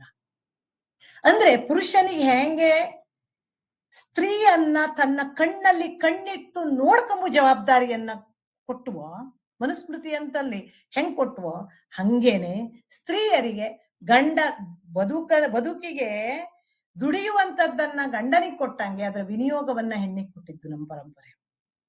ಅರ್ಥಾತ? ಅಂದ್ರೆ ಅದರ ಅಧಿಕಾರವನ್ನು ಕೊಟ್ಟಿದ್ದು. ಆದ್ರೆ ನಾವು ಅದನ್ನ ಇಲ್ಲೇ ನಾನು ಅಷ್ಟೇ ದುಡಿತೆ, ನಾನು ಹಂಗೆ ಇರ್ತೆ, ನಾನು ಹಿಂಗೆ, ಅದು ನಾವೇನೋ ಮುಂದೆ ಹೇಳ್ಕೊಂಡು ಹೋಗ್ಲಕ್ಕು. ಆದ್ರೆ ಹಂಗ ಹೇಳದ್ ಮಾತ್ರಕ್ಕೆ ಅದು ಸರಿಯಪ್ಪಲು ಸಾಧ್ಯ ಇಲ್ಲ ಅಲ್ಲ. ಹಾಗಾಗಿ ನಾನ್ ಹೇಳ್ತೆ, ಹೆಣ್ಮಕ್ಳಿಗೆ ಪುರುಷರಿಗಿಂತ ಜಾಸ್ತಿ ಮಾನಸಿಕವಾದಂತ ದೃಢತೆ ಇರ್ತು ಹೇಳಿ. ಒಂದ್ ಮನೆಯಲ್ಲಿ 22 ವರ್ಷ ಹುಟ್ಟಿ ಬೆಳೆದು ಆ ಒಂದು ಪರಿಸರದಿಂದ ವಿರುದ್ಧವಾದಂತ ಪರಿಸರ ಇರ್ತು ಇನ್ನೊಂದ್ ಮನೇಲಿ ಹೋದಾಗ. ಇವತ್ತಿನ ಹೆಣ್ಮಕ್ಳಿಗೆಲ್ಲ ಅಷ್ಟೊಂದು ತೊಂದರೆ ಇಲ್ಲ. ಯಾಕೆಂದ್ರೆ ಇವತ್ತು ಅತ್ತೆ ಮಾವ ಆದವರು ನೋಡ್ಕತ್ತೋ ಅದೆಲ್ಲ ಒಂದು ಇದಿದ್ದು ತೊಂದರೆ ಇಲ್ಲ. ಆದ್ರೆ ಹಿಂದ್ ಹಂಗಿತ್ತಿಲ್ಲ, ವಿರುದ್ಧವಾಗಿತ್ತು ಪರಿಸರ. ಆದ್ರೂ ಕೂಡ ಆ ಮನೆಗೆ ಹೊಂದ್ಕತ್ವ ಹೆಣ್ಣು ಹೆಂಗೆ ಹೊಂದ್ಕತ್ವ ಅದಕ್ಕೆ ಮರು ಹುಟ್ಟು ಹೇಳ್ತಾ ಹೆಣ್ಣಿಗೆ. ಆ ಮನೆಗೆ ವಾತಾವರಣಕ್ಕೆ ಹೊಂದ್ಕೊಂಡು ಆ ಮನೆಯನ್ನ ಕಟ್ಟಿ ನಿಲ್ಲಿಸಿ ಬೆಳೆಸಿ ಪೋಷಿಸುವಲ್ಲಿ ಎಷ್ಟು ತ್ಯಾಗ ಇರ್ತು ಅವಳದ್ದು.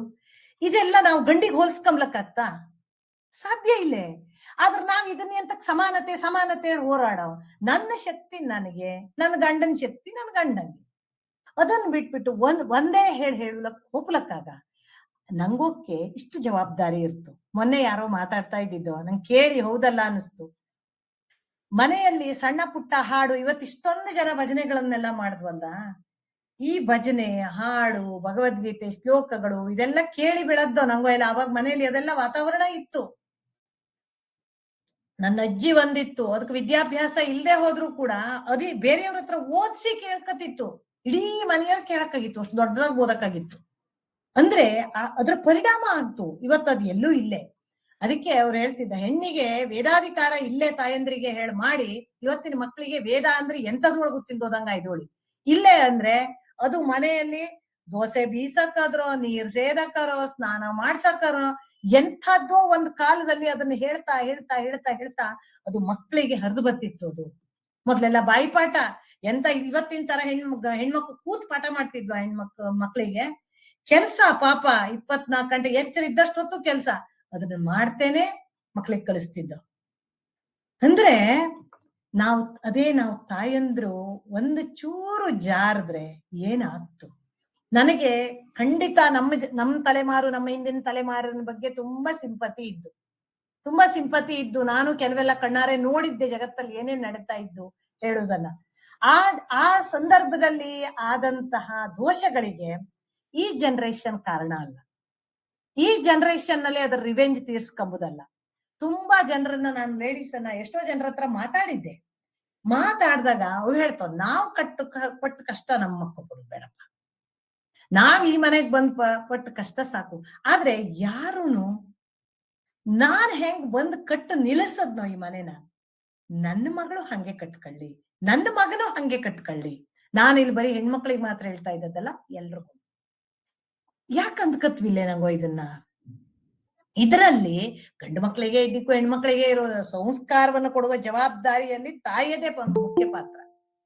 ತಂದೆ ಕೊಟ್ರೆ ಹೆಚ್ಚು ಅಲ್ಲ ಕಡಿಮೆನೂ ಅಲ್ಲ, ಅದು ಬೇರೆ ವಿಚಾರ.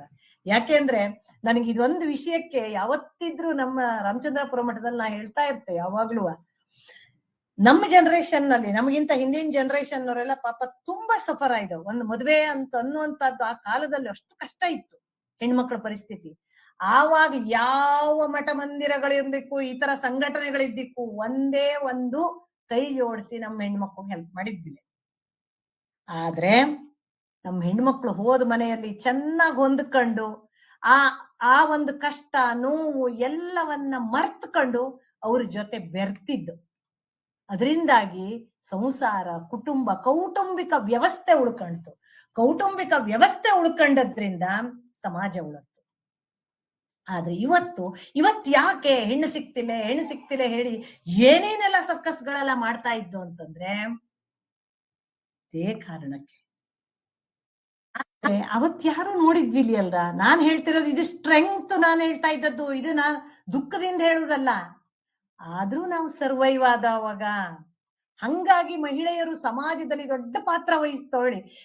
ನಾವು ನಮ್ಮ ಜವಾಬ್ದಾರಿಯನ್ನ ಮೊದಲು ಅರ್ಥ ಮಾಡ್ಕೊಳ್ಳೋ, ಕೊನೆಗೆ ನಮ್ಮ ಹಕ್ಕನ್ನ ನಾವು ಕೇಳೋದು, ನಮ್ಮ ಕರ್ತವ್ಯವನ್ನ ಫಸ್ಟ್ ನೋಡೋ. ನಮ್ಮ ಕರ್ತವ್ಯ ಈಗ ಒಂದ್ ಮನೆಗೆ ಹೋದಾಗ ಒಂದ್ ಹೆಣ್ಣು ಒಂದ್ ಮನೆಗೆ ಹೋದ ತಕ್ಷಣ ಆ ಮನೆ ಜವಾಬ್ದಾರಿ ನನಗ್ ಬೇಕು ಹೇಳುದಲ್ಲ. ಆ ಮನೆಗೆ ಒಂದಿಷ್ಟು ತ್ಯಾಗ ನಮ್ಮಿಂದ ಆದ್ಮೇಲೆ ಕಾಲವೇ ನಮಗ್ ಕೊಡ್ತು ಆ ಜವಾಬ್ದಾರಿಯನ್ನ. ಬೇಡ ಅಂದ್ರುನು ಹೋದ ತಕ್ಷಣ ಕೀ ಕೊಡೋಳು ಪಿಕ್ಚರ್ ಅಲ್ಲಿ ನೋಡ್ದಂಗ ಅಲ್ಲ ಅದು. ನಮ್ಮಿಂದ ಒಂದಿಷ್ಟ ಆದಾಗ ಆಟೋಮೆಟಿಕ್ ಆಗಿ ಬತ್ತದು. ಆದ್ರೆ ಬಂದಾಗ ಅದನ್ನ ಹೆಂಗ್ ನಿರ್ವಹಣೆ ಮಾಡ್ತಾ ಹೇಳುದು ಅದು ಮುಖ್ಯ ಆಗಿರುತ್ತೆ. ಅಂದ್ರೆ ನಾನ್ ಕಷ್ಟಪಟ್ಟಿದ್ದೆ, ನನ್ನ ಮಗಳು ಕಷ್ಟ ಪಡಲಿಲ್ಲೇ ನಾಳೆ.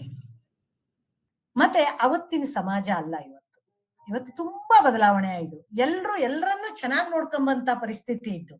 ಹಂಗಾಗಿ ಮಾತೆಯರು ದಯವಿಟ್ಟು ಯಾರುವ ಒಂದ್ ಅಪ್ಪ ಅಮ್ಮ ಕುಟುಂಬ ಅವ್ರ ಜೊತೆಗೆ ಇಪ್ಪಂತದ್ದು ಇದ್ರ ಬಗ್ಗೆ ಎಲ್ರ ಜೊತೆಗೆ ಚೆನ್ನಾಗಿರು ಹೇಳಿ ನಾವು ನಮ್ಮ ಹೆಣ್ಮಕ್ಳು ಕಲಿಸ್ಕೊಡೋ.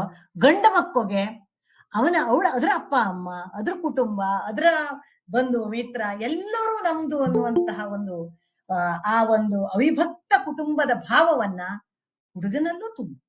ಇದು ಇವತ್ತಿನ ನಿಮ್ಮೆಲ್ಲರ ಜವಾಬ್ದಾರಿ. ಯಾಕೆಂದ್ರೆ ಮದುವೆ ಹೇಳುವಂತದ್ದು ಎರಡು ಕುಟುಂಬದ ನಡುವೆ ಅಪ್ಪಂತದ್ದು, ಬರೀ ಒಂದು ಗಂಡು ಹೆಣ್ಣಿನ ಮಧ್ಯೆ ಅಪ್ಪಂತದ್ದಲ್ಲ. ಹಾಗಾಗಿ ಅದರಲ್ಲಿ ನಮ್ಮ ಹೆಣ್ಣಿನ ಪಾತ್ರ ತುಂಬಾ ಇರ್ತು. ಎಷ್ಟೋ ಸೂಕ್ಷ್ಮ ಅಂಶಗಳಿರ್ತು. ಒಂದೆರಡು ಕುಟುಂಬ ಅಂತಂದಾಗ ಒಂದಿಷ್ಟು ಕೊಟ್ಟು ಒಂದಿಷ್ಟು ಬಿಟ್ಟು ಹಿಂಗೆ ಕೊಟ್ಟು ತಕೊಂಡು ಮಾಡುವಂತದ್ದು ಒಂದು ದುಡ್ಡಲ್ಲ ನಾನು ಹೇಳ್ತಾ ಇದ್ದದ್ದು. ಇಲ್ಲಿ ಈಗೋ ಆ ಕ್ಲಾಶಸ್ ಅನ್ನ ಪಕ್ಕಕ್ಕೆ ಹಾಕಿ ಅಯ್ಯೋ ನಾವು ತಗ್ಗಿದ್ರೆ ಏನಾಗ್ತು. ಯಾವಾಗ್ಲೂ ಸೋತೇ ಗೆಲ್ಲವು ನಾವು, ಗೆದ್ದು ಸೋಲುದಲ್ಲ. ಹಂಗಾಗಿ ನಾವು ಅದ್ರಲ್ಲಿ ಆ ತರದ ಭಾವ ಇಟ್ಕೊಂಡು ಪ್ರಾಮಾಣಿಕವಾಗಿ ನಾವು ನಮ್ಮ ಕುಟುಂಬಕ್ಕಾಗಿ ದುಡಿಯೋದು ಹೊರಗಡೆ ದುಡಿಯೋದು ಒಂದಾದ್ರೆ ಅದ್ರ ಉದ್ದೇಶ ಏನು? ನಾವಿಷ್ಟು ದುಡಿತ್ವಲ್ಲ, ಕೊನೆಯಲ್ಲಿ ನಾವು ಪಡ್ಕೊಂಬುದು ಎಂತದು? ನೆಮ್ಮದಿ ಬೇಕು ಹೇಳೇ ದುಡುದು. ಹೌದು, ನಮಗೆ ಕೆಲವರಿಗೇನು ನಮ್ ಬ್ಯಾಂಕ್ ಬ್ಯಾಲೆನ್ಸ್ ಜಾಸ್ತಿ ಇದ್ರೆ ಸುಖ, ಕೆಲವರಿಗೆ ಇಲ್ಲೇ ನನ್ನ ಹತ್ರ ಒಂದಿಷ್ಟು ಗೋಲ್ಡ್ ಇದೆ ಸುಖ, ಕೆಲವರಿಗೆ ಒಂದಿಷ್ಟು ಹುಚ್ಚಿ ಇವತ್ತು ನಂಗೆ ಸುತ್ತಿದ್ರೆ ಖುಷಿ, ಅದೇ ಜೀವನ. ಇನ್ನು ಕೆಲವರಿಗೆ ನನ್ನ ಕುಟುಂಬವನ್ನ ಚೆನ್ನಾಗಿ ನೋಡ್ಕೊಂಡು ಅದಕ್ಕೊಂದು ಸಮಯ ಕೊಟ್ಕೊಂಡು ಎಲ್ರ ಜೊತೆ ಶಾಂತಿ ನೆಮ್ಮದಿಯಿಂದ ಬಾಳುವುದು ನನಗ್ ಖುಷಿ, ನನ್ ಜೀವನದ ಉದ್ದೇಶ. ಆದ್ರೆ ಇವತ್ತು ಎಷ್ಟು ಮನೇಲಿ ಆಗ್ತಾ ಇದ್ದವರು ಆಗ್ತಿಲ್ಲ, ಆಗ್ತಿಲ್ಲ. ನಾನ್ ಹೇಳುದು ಇದನ್ನ ನಾವು ಅರ್ಥ ಮಾಡ್ಕೊಳ್ಳೋ, ನಮ್ಮ ಮಕ್ಳಿಗೆ ಅರ್ಥ ಮಾಡ್ಸೋ. ಹಂಗಂತ ಇವತ್ ಹೇಳದ್ದು ನಾಳೆನೆ ಬದಲಾಗಿ ಹೋಗ್ತಿದೆ, ಸಾಧ್ಯವೂ ಇಲ್ಲ ಅದು. ಇನ್ನು ಇನ್ ಮುಂದೆ ಯಾಕೆ ಅಂತಂದ್ರೆ ನಂಗೆ ಇದು ಎಂತಕ್ ಬೇಜಾರಾಗ್ತು ಅಂತಂದ್ರೆ, ನನ್ನ ಮಗಳನ್ನ ನಾನ್ ಮದ್ವೆ ಮಾಡ್ಕೊಡಕ್ಕಾದ್ರೆ ಅದಕ್ಕಿಂತ ಜಾಸ್ತಿ ಸಂಬಳ ಬಪ್ಪಂತವ್ನಿಗೆ ನಾ ಕೊಡ್ತೀನಿ. ಹೆಂಗೆ ಇದು? ಇದು ಯಾವ ಲೆಕ್ಕಾಚಾರ? ಒಂದ್ ಗಂಡು ಹೆಣ್ಣನ್ನ ನಾವು ಸೇರ್ಸಕ್ಕಾದ್ರೆ ಅವ್ಗಳಿಬ್ರ ಅಂಡರ್ಸ್ಟ್ಯಾಂಡಿಂಗ್ ಮುಖ್ಯನೋ, ಇದು ಮುಖ್ಯನೋ? ಈಗ ನಂಗಳದ್ದೆಲ್ಲ ಮದ್ವೆ ಆಗಕ್ಕ ನಂಗ ಎಂತದೂ ಇಟ್ಕೊಂಡ್ ಬಂದವರಲ್ಲ, ಇವತ್ ಬದುಕಿದ್ವಿದ್ಯಾ? ಚೆನ್ನಾಗೇ ಬದುಕಿದ್ದೋ, 4 ಜನರ ಮುಂದೆ ಗೌರವಯುತವಾಗಿ, ಸರಿಯಾಗಿ, ಆರ್ಥಿಕವಾಗಿ, ಸಾಮಾಜಿಕವಾಗಿ ಚೆನ್ನಾಗೇ ಬದುಕಿದ್ದೋ. ಎಂತದಕ್ಕೆ? ಅದು ನಾವು ಗಳಿಸ್ಕೊಂಡದ್ದು. ಖಂಡಿತ ಗಳಿಸ್ಕತ್ತೋ, ಇವತ್ತು ಆ ಶಕ್ತಿ ಇರ್ತು. ಆದ್ರೆ ಇಬ್ರೂನು ಲಕ್ಷಾಂತರ ರೂಪಾಯಿ ಸಂಬಳ ತರಕ್ಕಾದ್ರೆ ಒಬ್ಳು ದುಡಿಮೆ ಎಷ್ಟು ಇರೋ ದುಡಿಮೆ. ಆ ಸಂದರ್ಭದಲ್ಲಿ ಕೊನೆಗೆ ನೀನ್ ನೋಡ್ಕೊ ಕಿತ್ತಾಡೋದು ಸರಿ. ಅದರಲ್ಲಿ ಪಾಪ ಅದರಲ್ಲೂ ಮಕ್ಕಳಾಗ್ಬಿಟ್ರೆ ಆ ಮಕ್ಕಳ ಜೀವನ ಅಂತೂ, ನಾನು ಇದನ್ನ ತುಂಬಾ ಜನರ ಹತ್ರದಿಂದ ನೋಡೋದ್ರಿಂದ ಹೇಳ್ತಾ ಇದ್ದೆ. ಅದು ಪಾಪ ಈ ಈ ಕಿತ್ತಾಡು ಜನರ ಅಪ್ಪ ಅಮ್ಮಂದ್ರಿಗೂ ಅಷ್ಟೇ ಕಷ್ಟ, ಆ ಮಕ್ಕಳಿಗೂ ಅಷ್ಟೇ ಕಷ್ಟ ಪಾಪ, ಅವುಗಳಿಂದ ಹುಟ್ಟಿದ ಮಕ್ಕಳಿಗೂನು. ಇದಕ್ಕೆಲ್ಲ ಕಾರಣ ಏನು? ನಾವು ತಿದ್ದು ಬುದ್ಧಿ ಹೇಳೋ. ನೀನು ಹೋದ ತಕ್ಷಣ ಅಪ್ಪ ಅಮ್ಮನ್ ತೆಗೆದು ಹೊರ್ಗಾಕು ಅದಲ್ಲ. ಕೆಟ್ಟ ಶಬ್ದಗಳೆಲ್ಲ ಬಂದಲ್ಲ, ಡಸ್ಟ್ಬಿನ್ನು ಅಂತದ್ದೆಲ್ಲ ಮಾತಾಡುಲಾಗ ನಮಗೆ ಹಂಗಿದ್ ಮಾತಾಡಿದ್ರೆ ಇದು ಸಮಾಜದಲ್ಲಿ ಇದು ಅಂತದೆಲ್ಲ ಮಾತಾಡುಲಾಗ ನಾವು ಅನುಭವಿಸಿಕ್ಕು. ನಾವು ಹಿಂದಿನ ತಲೆಮಾರಿನಿಂದ ಬಂದವರಿಂದ ತುಂಬಾ ಅನುಭವಿಸಿಕ್ಕು. ಆದ್ರೆ ಒಂದು ತಿಳ್ಕೊಳ್ಳೋ, DVG ಅವರು ಭಗವದ್ಗೀತಾ ತಾತ್ಪರ್ಯ ಅಂತ ಜೀವನ ಧರ್ಮ ಯೋಗ ಅಂತ ಒಂದು ಪುಸ್ತಕವನ್ನ ಭಗವದ್ಗೀತೆ ಬಗ್ಗೆ ಬರೆದ್ರು. ಅಂದ್ರೆ ಪ್ರತಿ ದಿನ ಓದುವಂತದ್ದು. ಆ ಪುಸ್ತಕದಲ್ಲಿ ಒಂದ್ ಮಾತು ಹಾಕ್ತು, ಜೀವನ ಅನ್ನೋದು ಏನು ಅಂತ ಗೊತ್ತಾಗಕ್ಕಾದ್ರೆ ಒಂದಿಷ್ಟು ಕಷ್ಟ ನಷ್ಟಗಳನ್ನ ಸಹಿಸುವಂತ ಶಕ್ತಿ ನಮಗ್ ಬೇಕು. ನಾವ್ ಇದನ್ನ ನಮ್ಮ ಮಕ್ಕಳಿಗೆ ಎಷ್ಟು ಕಲಿಸ್ತೋ? ಇವತ್ತು ಕೊಡ್ತ್ವ ನಾವ್ ಅದನ್ನ ನಮ್ಮ ಮಕ್ಕಳಿಗೆ ಕಷ್ಟದ ಪರಿವೇನೇ ಇಲ್ದೇ ಇರೋ ತರ ನಾವು ಬೆಳೆಸ್ಕೊಂಡಾಗಿರ್ತು. ಯಾಕೆ? ನಾ ಕಷ್ಟಪಟ್ಟಿದ್ದೆ, ನನ್ ಮಕ್ಕಳು ಕಷ್ಟಪಡಲಾಗ ಇದೇ ಎಲ್ಲರದು ತೇರಿ ಇದೇನೆ. ಅದೇ ಅಂತ ಆಗ್ತು. ಅದನ್ನೇ ಮೋಹ ಅಂದ ಕೃಷ್ಣ ಗೀತೆಯಲ್ಲಿ. ಪ್ರೀತಿ ಇರವು. ನನಗೆ ಇವತ್ತು ನನ್ನ ಅಪ್ಪ ಎಲ್ಲ ನಂಗಳನ್ನ ಬೆಳೆಸದ್ದು ನೆನಪಾಗ್ತು. ಅವಾಗ ಅನಿಸ್ತಿತ್ತು, ಅಯ್ಯೋ ನಮ್ಮನ್ನ ಎಲ್ಲರೂ ಅಪ್ಪಂದಿಕೋ ಎಷ್ಟು ಹತ್ರದಲ್ಲಿ ಇಟ್ಕೊಂಡು ತಬ್ಬಿ ಬಾಚಿ ಸಾಂತ್ವನ ಮಾಡ್ತೋ, ನಂಗಳನ್ನೆಲ್ಲ ಎಲ್ಲಿಡವೋ ಅಲ್ಲೇ ಇಟ್ಟಿದ್ನಲ್ಲ, ಎಂತಕ್ ಹಿಂಗ್ ಮಾಡ್ದ ನಂಗ್ಲಪ್ಪ, ಹೆಂಗ್ ಕಾಣ್ತಿತ್ತು. ಆದ್ರೆ ಇವತ್ತು ಗೊತ್ತಾಗ್ತು, ಅವ ಒಂದು ಯೋಗ್ಯವಾದ ರೀತಿನಲ್ಲಿ ನಮ್ಮೆಲ್ಲರನ್ನು ಬೆಳೆಸಿದ್ರಿಂದ ಇವತ್ತು ಒಂದ್ ಸರಿಯಾದ ದಾರಿಲಿ ನಾವಿದ್ದೆವು. ಅಂದ್ರೆ ಮಕ್ಕಳಿಗೆ ಆ ಮಾರ್ಜಾಲ ಕಿಶೋರ ನ್ಯಾಯ ಅಂತ ಹೇಳ್ತವಲ್ಲ, ಆ ತರ ಎಷ್ಟು ಬಿಗಿಬೇಕು. ಅದು ಬೆಕ್ಕು ಮರಿ ಕಚ್ಕೊಂಡಂಗೆ ಹೇಳಿ, ಯಾವ ರೀತಿಲಿ ಅದನ್ನ ನಾವ್ ಹಿಂಗ್ ಮಾಡಿ ಹಿಡ್ಕೊಳ್ಳವು ಅದಕ್ ಗೊತ್ತಿರ್ತು. ಅದಕ್ ಹಲ್ಲಲ್ಲಿ ಆಹಾರನೂ ತಿಂತು, ಅದೇ ಹಲ್ಲಿಂದ ಮರಿನೂ ಕಚ್ಕೊಂಡು ಹೋಗ್ತು. ಆದ್ರೆ ಅದಕ್ ಗೊತ್ತಿದ್ದು ನಾನು ಎಷ್ಟು ಪ್ರೆಷರ್ ಹಾಕ್ಲಕ್ಕು, ಎಷ್ಟು ಹಾಕಿದ್ರೆ ಆ ಮರಿಗೆ ನೋವಾಗ್ತು. ಇದು ನಮಗ್ ಇವತ್ತಿನ ಮಕ್ಕಳನ್ನ ಬೆಳೆಸೋದ್ರಲ್ಲಿ ಬೇಕಪ್ಪ ಅಂತದ್ದು. ಇದನ್ನ ಬೆಳೆಸ್ಕೊಂಬುದು ಹೆಂಗೆ? ನಾನು ಹೇಳಿದ್ನಲ್ಲಿ, ಬ್ರಾಹ್ಮಣ ಅಂದ್ಮೇಲೆ ಅಧ್ಯಯನ ಬೇಕೇ ಬೇಕು ನಮಗ್ ವಿಧಿಸದ್ದು. ನಮಗೆ ಇಲ್ಲೇ ಅಧ್ಯಯನ ಕೇಳುದೇ ಬೇಡ. ಈಗಂತೂ ಮೊಬೈಲ್ ಬಂದೋಯ್ದು, ಪೂರ್ತಿ ಅದೇ ಪ್ರಪಂಚ. ಹೋಗ್ಲಿ, ಅದ್ರಲ್ಲಾದ್ರೂ ಒಳ್ಳೇದನ್ನ ಕೇಳಿಸ್ಕೊಂಡ್ರೆ ತುಂಬಾ ಸಂತೋಷ. ಅದನ್ನ ಒಳ್ಳೇದಕ್ ಬಳಸ್ಕೊಂಡ್ರೆ ನಿಜವಾಗ್ಲೂ ಇವತ್ತು ಮನೆ ಬಾಗ್ಲಿಗೆ ಜ್ಞಾನದ ನಿಧಿಗಳು ಬಂದು, ಇವತ್ ನೀವು ಹಿಂಗ್ ಮಾತಾಡ್ತಿದ್ದು ಅಂದ್ರೆ ಇದು ಇವತ್ತಿನ ಟೆಕ್ನಾಲಜಿಯ ಒಂದು ಕೊಡುಗೆ. ಇದು ತಪ್ಪು ನಾ ಹೇಳ್ತಾ ಇಲ್ಲ. ಈಗ ಚಾಕ್ ಚಾಕನ್ನ ಒಳ್ಳೇದಕ್ಕೂ ಬಳಸ್ಲಕ್ಕು, ಕೆಟ್ಟದಕ್ಕೂ ಬಳಸ್ಲಕ್ಕು, ತರಕಾರಿ ಕಟ್ ಮಾಡ್ಲಕ್ಕೂ ಬಳಸ್ಲಕ್ಕು, ಒಬ್ಬನ್ ಸಾಯಿಸ್ಲಕ್ಕೂ ಬಳಸ್ಲಕ್ಕು. ಹಿಂಗಿರಕ್ಕಾದ್ರೆ ನಾವು ಯೋಚನೆ ಮಾಡವು, ಯಾವುದನ್ನ ಹೆಂಗೆ ಎಷ್ಟನ್ನ ಮಕ್ಳಿಗೆ ಕೊಟ್ರೆ ಅದು ಸರಿ ಹೇಳುವುದಲ್ಲ. ದುಡಿಯೋ ವಿಚಾರದಲ್ಲಾದ್ರೆ. ಇನ್ನು ಸಂತಾನದ ವಿಚಾರದಲ್ಲಿ ಹಿಂದೊಂದು ಕಾಲ ಇತ್ತು. ಸಂತಾನ ಅನ್ನುವಂಥದ್ದು ಒಂದು ಸೌಭಾಗ್ಯ, ಅದು ಹೆಣ್ಣಿನ ಜೀವನದಲ್ಲಿ, ಗಂಡಿನ ಜೀವನದಲ್ಲಿ. ಇವತ್ತು ತಂಗೋ ಮಕ್ಳು ಹೇರು ಯಂತ್ರವಾ, ಇವತ್ತು ಆ ಮಾತು ಬಂತು. ಅದಕ್ಕೆ ಪೇರೆಂಟ್ಸು ಸಪೋರ್ಟ್. ಎಂತ ಮಾಡ್ತವು ಹಂಗಾಗಿ ಇದೆಲ್ಲ ನಮ್ಮ ಪರಂಪರೆ. ನಾನು ಹೇಳುದು ಇದ್ರಲ್ಲೆಲ್ಲ ಎಷ್ಟು ಸುಖ ಇರುತ್ತೋ ಇದನ್ನೆಲ್ಲ ಇವತ್ತಿನ ಜನರೇಷನ್ ಮಕ್ಕಳು ನಾಶ ಮಾಡ್ಕತ್ತಾ ಇದ್ವಲ್ಲ ಕೈಯಾರೆ ಅನಿಸ್ತು. ಅಂದ್ರೆ ಸ್ವಾತಂತ್ರ್ಯ ದಯವಿಟ್ಟು ಇಲ್ಲಿ ಬರೀ ಹೆಣ್ಮಕ್ಳು ಪೇರೆಂಟ್ಸಿಗೆ ಹೇಳಿದ್ದೇಳ ಅನ್ಕೊಳ್ಳಡಿ, ಇದು ಎಲ್ಲರಿಗೂ ಹೆಣ್ಮಕ್ಳು ಗಂಡು ಮಕ್ಳು ಎಲ್ಲಾರ ಪೇರೆಂಟ್ಸಿಗೂ ಬಂದಂತದ್ದು. ಸ್ವಾತಂತ್ರ್ಯಕ್ಕೂ ಸ್ವೇಚ್ಛಾಚಾರಕ್ಕೂ ತುಂಬಾ ವ್ಯತ್ಯಾಸ ಇದ್ದು. ಹೋಗ್ ಪಿಜಿಲಿದ್ದು ಎಜುಕೇಶನ್ ಒಂದಿಷ್ಟು ಮುಗಿಸಿ ಒಂದಿಷ್ಟು ಸಂಬಳ ತಂದು ಬಿಟ್ರು ಮಾತ್ರ ಅದು ಸಮಾನತೆ ಅಲ್ಲ. ಅಲ್ಲಿ ಏನ್ ಸ್ವೇಚ್ಛಾಚಾರಗಳು ನಡೆಯಿತು ಹೇಳುವುದನ್ನು ನೋಡ್ಕೊಳ್ಳೋದು. ನಾನು ಯಾಕೆ ಇದನ್ನ ಹೇಳ್ತಾ ಇದ್ದೆ ಅಂದ್ರೆ, ನಮ್ ಊರ್ ಕಡೆದೇ ಒಂದು ಹುಡುಗಿ ಪಿಜಿಲಿ ಇದ್ಕೊಂಡು ನಾನು ಒಂದ್ಸಲ ಯಾರ್ದೋ ಮದ್ವೆ ವಿಚಾರ ಕೇಳಿದಾಗ ಹುಡುಗ ಹೇಳಿದ್ದ ನನ್ನ ಹತ್ರ, ಹೌದು ನಿಮ್ ಊರ್ ಕಡೆದೇ ಹುಡುಗಿ, ಆದ್ರೆ ಅದಕ್ಕೇನೋ ವಾರದ ಕೊನೆಗೆ ಒಂದು ದಿವ್ಸನಾದ್ರೂ ಎಗ್ ತಿನ್ನವಡ ಅದು, ಹಿಂಗೆಲ್ಲ ಹೇಳಿದ್ರೆ ನಂಗಳ ಮನೆಗೆಲ್ಲ ಆಗ್ತಾ ಹೇಳಿ ಅವ್ ಯಾರೋ ಕೇಳದ್ದಿದ್ದಿತ್ತು. ಅಂದ್ರೆ ಯೋಚನೆ ಮಾಡಿ, ಇದು ಸಣ್ಣದು, ಇಂಥದ್ ಬೇಕಾದಷ್ಟಿದ್ದು. ಅಂದ್ರೆ ನಾವ್ ಎಲ್ಲಿಗೆ ಹೋಯ್ದು? ದುಡಿತೆ ಹೇಳು ಒಂದ್ ಅಂಶವನ್ನ ಇಟ್ಕೊಂಡು, ಹಂಗಾದ್ರೆ ಮಕ್ಕಳು ದುಡಿಯೋದು ಹಣಕದ ಮೇಲೆ ನಾವು ಅವ್ರ ತಪ್ಪನ್ನ ಹೇಳೋ ಯೋಗ್ಯತೆಯನ್ನು ಕಳ್ಕೊಂಡ್ಬಿಡ್ತ್ವ? ಕಳ್ಕೊಂಬುಲಾಗ ಆ ತರ ನಾವು ನಡ್ಕೊಳ್ಳೋ. ಯಾಕೆಂದ್ರೆ ದಾರಿ ತಪ್ಪಿ ಎಷ್ಟೇ ದೊಡ್ಡವರಾದ್ರೂ ನಮ್ಮ ಮಕ್ಕಳೇ.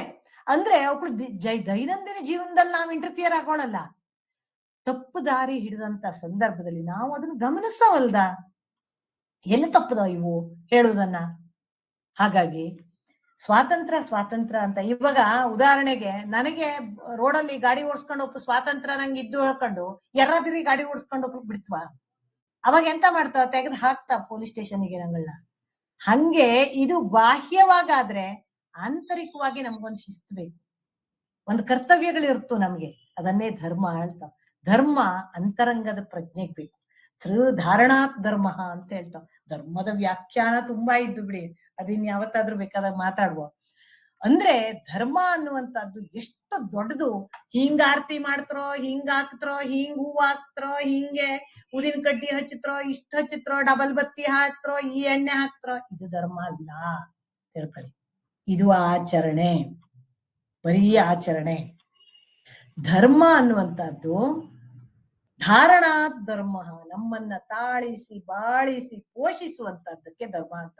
ಹೆಂಗೆ ಹಂಗಂದ್ರೆ ಅಂತಂದ್ರೆ, ನಾನು ಚಂದವಾಗಿದ್ದು, ನನ್ನ ಸುತ್ತಮುತ್ತ ಎಲ್ಲರೂ ಚಂದದ ರೀತಿಯಲ್ಲಿದ್ದು, ನಮಗೆ ವಿಧಿಸಿದ ಕರ್ತವ್ಯಗಳನ್ನ ನಾವು ಮಾಡ್ಕೊಂಡು ಎಲ್ಲರ ಜೊತೆ ಹಾಯಾಗಿ. ಯಾಕೆಂದ್ರೆ ಆನಂದೋ ಬ್ರಹ್ಮ ನಮ್ಮ ಪರಂಪರೆ ಕೊಟ್ಟದ್ದು. ಆನಂದೋ ಬ್ರಹ್ಮ. ಬ್ರಹ್ಮ ಅಂದ್ರೆ ಏನು? ಆನಂದ. ಆನಂದ ಅಂದ್ರೆ ಏನು? ಯಾವ್ದೋ ಒಂದ್ ಎಂತದೋ ಮಾಡಬಾರ್ದು ಚಟ ಮಾಡಿ ಸಿಗುವ ಆನಂದ ಅಲ್ಲ ಅದು, ವಿಕೃತಾನಂದ ಅದು ಅಷ್ಟೇ, ಸದಾನಂದ ಅಲ್ಲ ಅದು. ಆ ಆನಂದವನ್ನ ಅಂತರಂಗದಿಂದ ಪಡ್ಕೊಳ್ಳೋ ನಾವು. ಅಂತರಂಗದ ವಿಕಾಸದಿಂದಾಗಿ ಆ ಆನಂದವನ್ನ ಪಡ್ಕೊಳ್ಳೋ. ಆ ಆನಂದವನ್ನ ನಮ್ಗೆ ಕೊಡೋದು ಧರ್ಮ ಮಾತ್ರ. ಧರ್ಮ ಏನ್ ಹೇಳ್ತು, ನಾವ್ ಹೆಂಗ್ ನಡ್ಕೊಳ್ಳೋ. ಸ್ವಧರ್ಮ ಅಂದ್ರೆ ಏನು? ಯಾಕೆಂದ್ರೆ ನನ್ನೊಳಗೆ ನಾನೊಂದು 50% ಆದ್ರೂ ಖುಷಿಯನ್ನ ಇಟ್ಕೊಂಡ್ರೆ, ನಾನ್ ಸುತ್ತಲ ಜನಕ್ಕೆ ಒಂದು 20% 10% ಆದ್ರೂ ಕೊಡುಲಕ್ಕ. ನಾನೇ ನನ್ನೊಳಗೆ 108 ಬ್ಯಾಡದೆ ಹೊತ್ತು ತುಂಬಿಕೊಂಡಾಗ ನಾನು ಎದುರುಗಡೆಯವ್ರಿಗೆ ಏನ್ ಕೊಡೋದು ಸಾಧ್ಯ? ಎದುರುಗಡೆಯವ್ರು ನನಗ್ ಸುಖ ಕೊಡೋದು ಬಂದ್ರು ನಾವಂಗ ಒಪ್ಪೋಗ್ ಸುಖ ಕೊಡ್ತೀನಿಲ್ಲ ಅವಾಗ. ಯಾಕೆಂದ್ರೆ ನನ್ನೊಳಗೆ ಈಗ ಅನ್ಯ ಮತದ ಆಕ್ರಮಣ ಎಲ್ಲ ಆಗ್ತಿದ್ದದ್ ಯಾಕೆ? ಒಳಗಡೆಗೆ ಅವಕ್ ಸುಖ ಇಲ್ಲ. ಎಲ್ಲೋ ಒಂದ್ ಕಡೆಗೆ ಆತಂಕ ನಮ್ ಧರ್ಮ ಧರ್ಮ ಅಲ್ಲ, ಸಾರಿ, ಮತ ಬಿದ್ದೋಗ್ಬಿಟ್ರೆ ಆ ಒಂದ್ ಉದ್ದೇಶ ಇಟ್ಕೊಂಡು ಬೇರೆದ್ರ ಮೇಲೆ ಇಷ್ಟೊಂದು ಆಕ್ರಮಣ. ಈಗ ಇದಕ್ಕೆಲ್ಲ ಮೂಲ ಕಾರಣ ಮಹಮ್ಮದಿಯರ ಆಳ್ವಿಕೆ ಬಂತು, ಆ ಕ್ರಿಶ್ಚಿಯನ್ರು ಬಂದ, ಬ್ರಿಟಿಷರು ಮೊದಲೆಲ್ಲ ಬೇಕಾದಷ್ಟು ಬಂತು. ಎಷ್ಟು ಬಂದ್ರು ಕೂಡ ತುಂಬಾ ಹಾಳಾಗದ್ದು ಬ್ರಿಟಿಷರು ಬಂದ್ಮೇಲೆ. ಅವು ನಮ್ಮನ್ನ, ನಮ್ಮ ಮನಸ್ಸನ್ನ, ನಮ್ಮ ಸಂಸ್ಕೃತಿಯನ್ನ, ನಮ್ಮ ಆಚಾರ ವಿಚಾರಗಳನ್ನ ಎಲ್ಲ ಒಂದು ವಿಜ್ಞಾನ, ಒಂದು ಪೆನ್ನು ಎರಡು ತಗೊಂಡ್ಬಂದು ನಮ್ಮ ಇಡೀ ದೇಶವನ್ನ ರಾತ್ರಿ ಬೆಳಗಪ್ಪೋದ್ರ ಒಳಗೆ ಉಲ್ಟಾ ಮಾಡ್ಬಿಟ್ಟು. ಅಂದ್ರೆ ವೇದಾಧ್ಯಯನಕ್ಕೆ ಇದ್ದಂತಹ ಬ್ರಾಹ್ಮಣ ಸಮಾಜ ವೇದಾಧ್ಯಯನವನ್ನ ಬಿಡ್ತು, ಗುರುಕುಲಗಳು ಮುಚ್ಚಿತು, ಎಲ್ಲವೂ ಇಂಗ್ಲಿಷ್ ಶಿಕ್ಷಣಕ್ಕೆ ಹೋದ. ಇಂಗ್ಲಿಷ್ ಶಿಕ್ಷಣಕ್ಕೆ ಹೋದ ತಕ್ಷಣ ಆ ಬ್ರಿಟಿಷರ ಕೆಳಗಡೆ ಒಳ್ಳೊಳ್ಳೆ ಕೆಲಸಗಳು ಸಿಕ್ತು. ಎಲ್ಲಾರು ಅಲ್ಲಿ ಹೋಗಿ ಸೇರ್ಕೊಂಡು ಒಂದ್ ಸಲ ಹೋಗಿ ಒಂದ್ ಜನರೇಷನ್ನು ಆ ಸಂಸ್ಕೃತ ಸಾಹಿತ್ಯದಿಂದ ದೂರವಾದ್ಮೇಲೆ ಮತ್ತ ಆ ಪೀಳಿಗೆಯಲ್ಲಿ ಮತ್ತೆ ಸಂಸ್ಕೃತ ಅಧ್ಯಯನ ಬರ್ತಿದೆ. ಸಂಸ್ಕೃತ ಅಧ್ಯಯನ ಬರ್ದೇ ಹೋದ್ರೆ, ಸಂಸ್ಕೃತ ಅಧ್ಯಯನ ನಡೆದೇ ಹೋದ್ರೆ ಸಂಸ್ಕೃತಿ ಉಳಿಯೋದು ಸಾಧ್ಯ ಇಲ್ಲ. ಇದು ಮೂಲ. ಇವತ್ ಯಾಕೆ ಹಿಂಗಾಗ್ತಾ ಇದ್ದು? ಎಲ್ಲರೂ ನಮ್ಮ ಮೇಲೆ ಆಕ್ರಮಣ ಮಾಡ್ತಿದ್ವಿ. ಅಯ್ಯೋ, ನಮ್ಮನ್ನು ನಾವು ರಕ್ಷಣೆ ಮಾಡ್ಕೊಳ್ಳ. ಉದ್ಧರೇತಾತ್ಮನಾತ್ಮ ನಮ್ಗಿ ಭಗವದ್ಗೀತೆಯಲ್ಲಿ ಅಂತ ಸುಮ್ನೆ ಹೇಳ್ತಾನ ಕೃಷ್ಣ. ನಮ್ಮ ಉದ್ಧಾರ ನಮ್ ಕೈಯಲ್ಲಿ. ಅದಕ್ಕೆ ಕೃಪೆಯನ್ನ ದೇವರಲ್ಲಿ ಪ್ರಾರ್ಥನೆ ಮಾಡುವ. ಆದ್ರೆ ಪುರುಷ ಪ್ರಯತ್ನ ಯಾರ್ದಿರವು? ನಮ್ದೇ ಇರವಲ್ಲ. ನಾವು ಕೈ ಕಟ್ಕೊಂಡು ಕೂತ್ಕೊಂಡ್ರೆ ಏನು ಉದ್ಧಾರ ಆಗ್ತಿದೆಯಲ್ಲ. ಹಂಗಾಗಿ ಆ ಧರ್ಮದ ಒಂದು ಅಂಶವನ್ನ ನಾವು ಮೈಗೂಡಿಸ್ಕೊಂಡು ನಮ್ಮ ಕೈಯಲ್ಲಿ ಏನು ಸಾಧ್ಯವೋ ಅಷ್ಟನ್ನ ಒಳ್ಳೆಯದನ್ನ ಮನೆಗೆ, ಹೊರಗನವರಿಗೆ, ಮಕ್ಕಳಿಗೆ, ಹಿರಿಯರಿಗೆ. ಯಾಕೆ ಅಂದ್ರೆ ಮುಂದೊಂದಿನ ನಮ್ ಕೈಯಲ್ಲಿ ಆಗದೆ ಕೂತಾಗ, ಯಾಕೆ ನಾವ್ ಎಷ್ಟೇ ತಪ್ಪು ಮಾಡಿ ಹೊರಗಿನ ಪ್ರಪಂಚಕ್ಕೆ ಗೊತ್ತಾ ಪ್ಲಾಗಳ ಕಟ್ಟಿಟ್ಕೊಂಡ್ರು ನಮ್ಮ ಆತ್ಮಸಾಕ್ಷಿಗೆ ಅದು ಗೊತ್ತಿರ್ತು. ನಮ್ಮ ಆತ್ಮಸಾಕ್ಷಿ ನಮ್ಮನ್ನ ಕುಟುಕ್ತಾನೆ ಇರ್ತು, ನೀನ್ ಇಂತಿಂತ ಮೋಸ ಮಾಡಿದ್ದೇಳಿ. ಅದಕ್ಕೆ ಉತ್ತರ ಹೇಳುವುದಕ್ಕೆ ನಮ್ಮ ಬಿಟ್ರೆ ನಾವು ಉತ್ತರ ಹೇಳದೆ ಅದಕ್ಕೆ ವಿಧಿನೇ ಇಲ್ಲ. ಹಂಗಾಗಿ ನಾವು ನಮ್ಮನ್ನ ಆದಷ್ಟು ಒಳ್ಳೆ ರೀತಿನಲ್ಲಿ ಇಟ್ಕೊಂಡು ಎಲ್ರಿಗೂ ಒಳ್ಳೇದನ್ನ ಬಯಸ್ಕೊಂಡು ನಮ್ಮ ಉದ್ಧಾರವನ್ನ ನಾವು ಮಾಡ್ಕೊಳ್ಳೋಣ. ಈಗ ಪುರುಷರಿಗೆ ಹೇಳ್ತವಲ್ಲ, ನಮ್ಮ ಇದೇ ಮನುಸ್ಮೃತಿ ಪುರುಷರಿಗೆ ಎಷ್ಟು ವಿಧಿ ನಿಷೇಧ ಹೇಳಿದ್ದು ಗೊತ್ತಾ? ಮದುವೆ ಮಾಡಕ್ಕಾದ್ರೆ ಆ ಹುಡುಗ ಅಯೋಗ್ಯ ಅಂದ್ರೆ ಆ ಅಯೋಗ್ಯನಿಗೆ ಹೆಣ್ಣು ಕೊಡಡಿ ಹೇಳ್ತೀವಿ ಮನುಸ್ಮೃತಿ. ನಾವ್ ಅಂದ್ಕತ್ವಲ್ದ ಬ್ರಾಹ್ಮಣರಿಗೆ ಎಷ್ಟು ವಿಧಿ ನಿಷೇಧಗಳಿದ್ದೋ ಪುರುಷನಿಗೂ ಹಂಗೆ ಇದ್ದು, ಸ್ತ್ರೀಗಿಂತ ಜಾಸ್ತಿ ಇದ್ದು. ಆಮೇಲೆ ಆಚರಣೆಯಲ್ಲಿ ಕೆಲವೆಲ್ಲ ಬಂತು. ಆದ್ರೆ ಗುಣಹೀನನಾದಂತಹ ವ್ಯಕ್ತಿಗೆ ಖಂಡಿತ ಏನು ಒಳ್ಳೆ ಆಶ್ರಯವನ್ನು ಕೊಡೋ ನಮ್ಮಲ್ಲಿ ಹಿಂದೂ ಇತ್ತು. ಒಳ್ಳೆ ವ್ಯಕ್ತಿ ಆಗದೆ ಹೋದ್ರೆ ಬೇರೆಯವರನ್ನ ಮದುವೆ ಪ್ರತಿ ಎಲ್ಲದಕ್ಕೂ ಮನುಸ್ಮೃತಿಯಲ್ಲೇ ಇದ್ದು ಎಲ್ಲವೂ ಕೂಡ. ಅಂದ್ರೆ ಹಂಗಾಗೋ ಹೇಳಲ್ಲ ನಾ ಹೇಳುದು. ಹೆಣ್ಣು ಮಕ್ಕಳು ಆಗ್ಲಿ ಗಂಡು ಮಕ್ಕಳು ಆಗ್ಲಿ ಸಮಾಜದಲ್ಲಿ ಕಷ್ಟಪಟ್ಕೊಂಡು ಹೋಗೋ ಹೇಳಲ್ಲ. ಎಲ್ಲವೂ ಸುಖವಾಗಿರ್ಲಿ. ಯಾಕೆಂದ್ರೆ ಇಡೀ ಸಮಾಜ ಸರಿಯಾಗಕ್ಕಾದ್ರೆ ಕೌಟುಂಬಿಕ ವ್ಯವಸ್ಥೆ ತುಂಬಾ ಮುಖ್ಯ. ಕುಟುಂಬ ಚೆನ್ನಾಗಿರಕ್ಕಾದ್ರೆ ಒಂದು ಹೆಣ್ಣು ಆ ಕುಟುಂಬಕ್ಕೆ ತುಂಬಾ ಮುಖ್ಯ. ಆ ಹೆಣ್ಣಿನ ಸಂಸ್ಕಾರ. ನಾವೊಂದು ಉದಾಹರಣೆ ಹೇಳ್ತಾ ಇಲ್ಲಿ. ನಮ್ಮೂರಲ್ಲೇ ಒಂದು ಆದ ಘಟನೆ. ಆ ತಾಯಿ ತುಂಬಾ ಕಷ್ಟಪಟ್ಟಿದ್ದು ಗೊತ್ತಿದ್ದಲ್ಲ, ಹಿಂದಿನ ಕಾಲದಲ್ಲಿ ಹಂಗಿದ್ದು. ಗಂಡ ಅಂದ್ರೆ ಏನು ದಾಷ್ಟ್ಯ ಅಂದ್ರೆ ಹಂಗೆ, ಹೆಂಡತಿ ಅಂದ್ರೆ ಕಾಲ್ ಕಸ. ಆ ಹೆಣ್ಣು ಅಯ್ಯೋ ಈ ಗಂಡನ್ ತಾಳ್ಲಾರೆ ನಾನು ಹೇಳಿ ಹೋಗ್ ಒಂದ್ ದಿವ್ಸ ಸುಸೈಡ್ ಮಾಡ್ಕೊಂಡ್ಬಿಡವು, ಬಾವಿ ಹಾಕೊಂಡ್ಬಿಡವಳು ಕೂತ್ಕೊಂಡ್ರೆ ಅದಕ್ಕೆ ಇನ್ನೇನ್ ನಾನ್ ಬಾವಿ ಹಾರ್ಕೊಳ್ಳೋ ಅನ್ಕೊಳಕರ ಅನಿಸ್ತಡ. ಅಯ್ಯೋ ನಾನ್ ಬಾವಿ ಹಾರ್ಕೊಂಡ್ರೆ ನನ್ ಗಂಡ ಇನ್ನೊಂದ್ ಮದ್ವೆ ಆಗ್ತಾ. ಸಣ್ಣ ಸಣ್ಣ ನನ್ ಮಕ್ಕಳ ಕತೆ ಎಂತದ್ದು. ನಾನ್ ನನ್ನ ಮಕ್ಕಳಿಗಾಗಿ ಬದುಕೋ ಆ ಭಾವನೆ ಬಂದ ತಕ್ಷಣ ಎದ್ದು ಬಂದ್ ಮಲ್ಕೊಂತಾಳ ರಾತ್ರಿ. ಎಂಥ ಮೌಲ್ಯ ಇದು, ಎಂಥ ಮೌಲ್ಯ ಇದು. ಇದಕ್ಕೆ ಬೆಲೆ ಕಟ್ಟಲು ಸಾಧ್ಯ ಇದ್ದ ಇವತ್ತಿನ ಎಜುಕೇಟೆಡ್ ಅಂತ ಏನ್ ಹಣೆ ಪಟ್ಟಿ ಕಟ್ಕೊಂಡೋ ಅವು ಈ ಮೌಲ್ಯವನ್ನ ರೂಢಿಸ್ಕೊಂಬಲ್ ಸಾಧ್ಯ ಇದ್ದ? ಹಾಗಿದ್ರೆ ಯಾರ ಮನೇಲೂ ಡೈವರ್ಸ್ ಆಗ್ತಿಲ್ಲ. ಆ ಒಂದು ಭಾವ ಇದ್ರೆ. ಹಂಗಂತ ಅದೇನ್ ಸುಖವಾಗಿದ್ದ ಹೆಣ್ಣಲ್ಲ. ಬೇಕಷ್ಟು ತೆತ್ಕೊಂಡೋದು ಸಮಾಜಕ್ಕಾಗಿ, ಮನೆಗಾಗಿ, ಮಕ್ಕಳಿಗಾಗಿ, ಗಂಡನಿಗಾಗಿ. ಅಂದ್ರೆ ಇದು ನಮ್ಮ ಭಾರತೀಯ ಪರಂಪರೆ, ಇದು ನಮ್ಮ ಸ್ತ್ರೀತ್ವ, ಇದು ನಮ್ಮ ಮಾತೃತ್ವ, ಇದು ಗೃಹಿಣಿಯ ಲಕ್ಷಣ. ಕಷ್ಟ ಪಡೋಳ್ ನಾ ಹೇಳ್ತಾ ಇದ್ದದ್ದಲ್ಲ. ಕಷ್ಟ ಪಡುವುದು ಬೇರೆ. ಎಷ್ಟೋ ಸಲ ಕಷ್ಟ ಅನ್ನೋದು ನಮ್ಮ ದಡ್ಡತನದಿಂದ ಆಗ್ತು. ನಾವು ತುಂಬಾ ಅಂದ್ರೆ ದೊಡ್ಡವರನ್ನ, ಗುರು ಹಿರಿಯರನ್ನ, ಈಗ ಗಂಡ ನಮ್ಮನ್ ಚೆನ್ನಾಗ್ ನೋಡ್ಕೊಳ್ಳೋ ಅಂದ್ರೆ ಗಂಡನ ಅಪ್ಪ ಅಮ್ಮನ್ ಚೆನ್ನಾಗ್ ನೋಡ್ಕೊಂಡ್ರೆ ಗಂಡ ನಮ್ಮನ್ ನೋಡ್ಕೊಳ್ಳೇಬೇಕು. ವಿಧಿನೇ ಇಲ್ಲ ಅವನ್ಗೆ. ಹೌದಾ? ನಾವು ನಮ್ ದಾರಿ ತಪ್ಪಿರ್ತೇವೆ ಎಷ್ಟೋ ಸಲವ. ಹಂಗೆ ಹೆಣ್ಣು ಸಂಸಾರದಲ್ಲಿ ಒಂದು ದೊಡ್ಡ ಮಹತ್ವದ ಪಾತ್ರ ಪಡ್ಕತ್ತು. ಒಂದು ಮನೆಯಲ್ಲಿ ತಂದೆ ಇಲ್ಲದೆ ಹೋದ್ರೆ, ಎಷ್ಟೋ ಮನೆಗಳಲ್ಲಿ ಸಣ್ಣ ವಯಸ್ಸಿನಲ್ಲಿ ಅಪ್ಪ ತೀರ್ಕೊಂಡಿರ್ತ, ತಾಯಿ ಅವರನ್ನ ಅಷ್ಟು ಸ್ಟ್ರಿಕ್ಟ್ ಆಗಿ ಬೆಳೆಸಿರ್ತು. ಸಂಸಾರದಲ್ಲಿ ಒಂದೇ ಅಲ್ಲದೆ ಸಮಾಜದಲ್ಲಿ ಹದ್ದಿನ ಕಣ್ಣಿಂದ ಕಾಪಾಡ್ತು ಆ ಮಗುವನ್ನ. ಅವು ಎಲ್ಲೂ ದಾರಿ ತಪ್ಪೋದಂಗ್ ನೋಡ್ಕೊಂಡು ಒಂದು ಒಳ್ಳೆ ಕೊಡುಗೆಯನ್ನ ಕೊಡ್ತು ಸಮಾಜಕ್ಕೆ. ಎಷ್ಟೋ ಮನೆಗಳಲ್ಲಿ ತಾಯಿ ಇಲ್ಲದೆ ಬೆಳೆದ ಮಕ್ಕಳು ಎಷ್ಟು ಜನ ಹಾದಿ ತಪ್ಪದವಿದ್ದ. ಯೋಚನೆ ಮಾಡಿ. ಇದು ನಮ್ಮ ಏನ್ ಹೇಳೋ ನಮ್ಮ ಸತ್ವ ಇದು, ನಮ್ಮಲ್ಲಿಪ್ಪುವಂತಹ ಒಂದು ದೊಡ್ಡ ಗುಣ ಇದು. ಇದನ್ನ ಒಳ್ಳೇದಕ್ ಬಳಸ್ಕೊಳ್ಳೋ, ಕೆಟ್ಟದ್ದಕ್ಕಲ್ಲ. ಯಾರ್ದೋ ಮನೆ ಹಾಳು ಮಾಡುದಲ್ಲ, ಏನೋ ಗಾಸಿಪ್ ಮಾಡುದ್ರಲ್ಲ, ಎಂತೆಂತದೋ ಸಂಪಾದನೆ ಮಾಡ್ಕೊಂಡು ದುಡ್ಡು ಚಿನ್ನ ಎಂತದೇ ಮಾಡ್ಕೊಳ್ಳಿ, ಕೊನೆ 3 ಅಡಿ 6 ಅಡಿಯೇ ಎಲ್ರಿಗೂ ಕುತ್ಕೊಂಡ ಹೋಗ್ತಾ ನಾವು.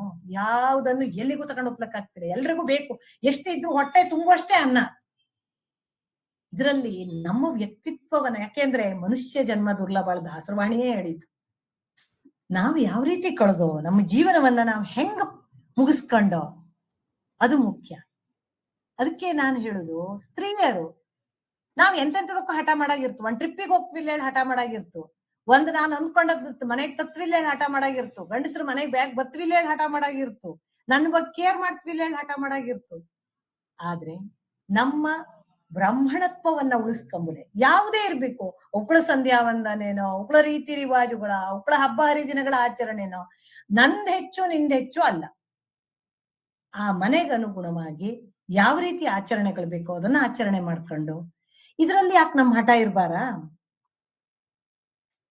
ಟಿವಿ ಸೀರಿಯಲ್ ನೋಡುದ್ ತಪ್ಪೋಳಲ್ಲ, ಅಲ್ಲ ನೋಡಿ ಅಷ್ಟಕ್ಕೆ ಬಿಟ್ರೆ ಪರವಾಗಿಲ್ಲ. ಅದೇ ನಮ್ಮ ಮನೆಗೊಂದು ಮೂರು ಬಾಗಿಲು ಹೇಳಿ ಬಂದ್ಬಿಟ್ರೆ ನಾವ್ ಎಲ್ಲಿ ಒಪ್ಪುದು ಮುಂದೆ? ಅದಲ್ಲ, ಅಥವಾ ನಮ್ ಬದುಕು ಸಿನಿಮಾ ಅಲ್ಲ. ಹಂಗಾಗಿ ಸ್ವಾರ್ಥಕ್ಕಾಗಿ ಹಠ ಮಾಡೋ ಬದಲು ಒಂದು ಧರ್ಮದ ಸ್ಥಾಪನೆಗಾಗಿ, ಬ್ರಾಹ್ಮಣ್ಯಕ್ಕಾಗಿ ನಾವ್ ಯಾಕೆ ಹಠ ಮಾಡಬಾರ? ಎಷ್ಟು ಪುರುಷನಿಗೂ ಅಷ್ಟೇ ವಿಧಿ ನಿಷೇಧಗಳು ಇರ್ತು. ಊರಲ್ಲೆಲ್ಲ ನಮ್ಮ ಅಜ್ಜಿದಿರೆಲ್ಲ ಹೇಳ್ತಾ ಇರ್ತಿದ್ದ ಅವಾಗ. ಗಂಡ ಮಾಡಿದ್ರಲ್ಲಿ ಅರ್ಧ ಪುಣ್ಯ ಹೆಂಡತಿಗ್ ಬತ್ತು, ಹೆಂಡತಿ ಪಾಪ ಮಾಡೋದ್ರಲ್ಲಿ ಅರ್ಧ ಪಾಪ ಗಂಡಂಗ್ ಹೋಗ್ತು ನೋಡಿ. ಇದೆಲ್ಲ ಎಂತದ್ದು? ನಮಗ್ ನಮ್ ಪರಂಪರೆ ಕೊಟ್ಟ ಆ ಲೀಜರ್ಸ್ ನಮ್ಗೆ ಹಿಂಗಿರ್ಲಕ್ಕೋ ಹೇಳಿ. ಹಂಗಾಗಿ ಹೆಚ್ಚು ನಾ ಹೆಚ್ಚು ನೀ ಹೆಚ್ಚು ಆ ಒಂದು ಚರ್ಚೆ ಅನಗತ್ಯ. ಅದು ಮಾಡೋದ್ರಿಂದ ಏನ್ ಪ್ರಯೋಜನ ಇಲ್ಲ.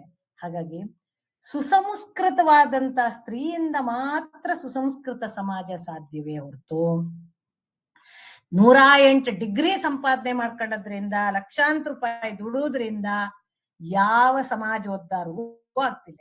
ನಾನ್ ಹೇಳುದು ನಮ್ಮ ಹಿಂದಿನ ಜನರೇಷನ್ ಅವರಂತೂ ಎಷ್ಟು ಕಡಿಮೆ ದುಡ್ಡಲ್ಲಿ ಆವಾಗ್ಲೂ ಇದ್ದಿತ್ತು. ಸ್ತ್ರೀಯರು ದುಡಿತಿದ್ದೋ, ಟೀಚರ್ಸ್ ಗಳಾಗ್ತಿದ್ದೋ, ಬ್ಯಾಂಕೋ ಗಿಂಕೋ ಎಲ್ಲೋ ಈ IT-BT ಅಂತಹ ಒಂದು ಸ್ವೇಚ್ಛಾಚಾರದ ಪ್ರವೃತ್ತಿಗೆ ಬಂದಂತಹ ಒಂದು ಬೆಳವಣಿಗೆ ಆತಲ್ಲ, ಒಂದು ಸಂತೋಷ. ಸ್ತ್ರೀಯರಿಗೆ ಆರ್ಥಿಕವಾದಂತಹ ಒಂದು ಸ್ವಾವಲಂಬಿತನ ಬಂತು. ಸ್ವಾವಲಂಬಿತನ ಬೇರೆ, ಸ್ವೇಚ್ಛಾಚಾರ ಬೇರೆ. ಇದೆರಡಕ್ಕೂ ತುಂಬಾ ವ್ಯತ್ಯಾಸ ಇತ್ತು.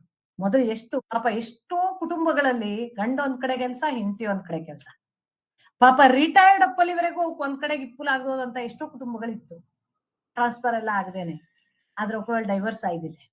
ಅವಿಬ್ರು ಕುಟುಂಬಕ್ಕಾಗಿ ದುಡ್ದ ಯಾವ ಭಾವ ಇತ್ತಿಲ್ಲ. ಅಂದ್ರೆ ಇದ್ರ ಅರ್ಥ ಎಂತದ್ದು? ನಾವ್ ಎಲ್ಲಿ ಹಾದಿ ತಪ್ತಾ ಇದ್ದೋ? ಹಂಗಾಗಿ ಶಿಕ್ಷಣದಿಂದವೋ ಸ್ಯಾಲ್ರಿಯಿಂದವೋ ಎಲ್ಲ ಆಗ್ತಿಲ್ಲ.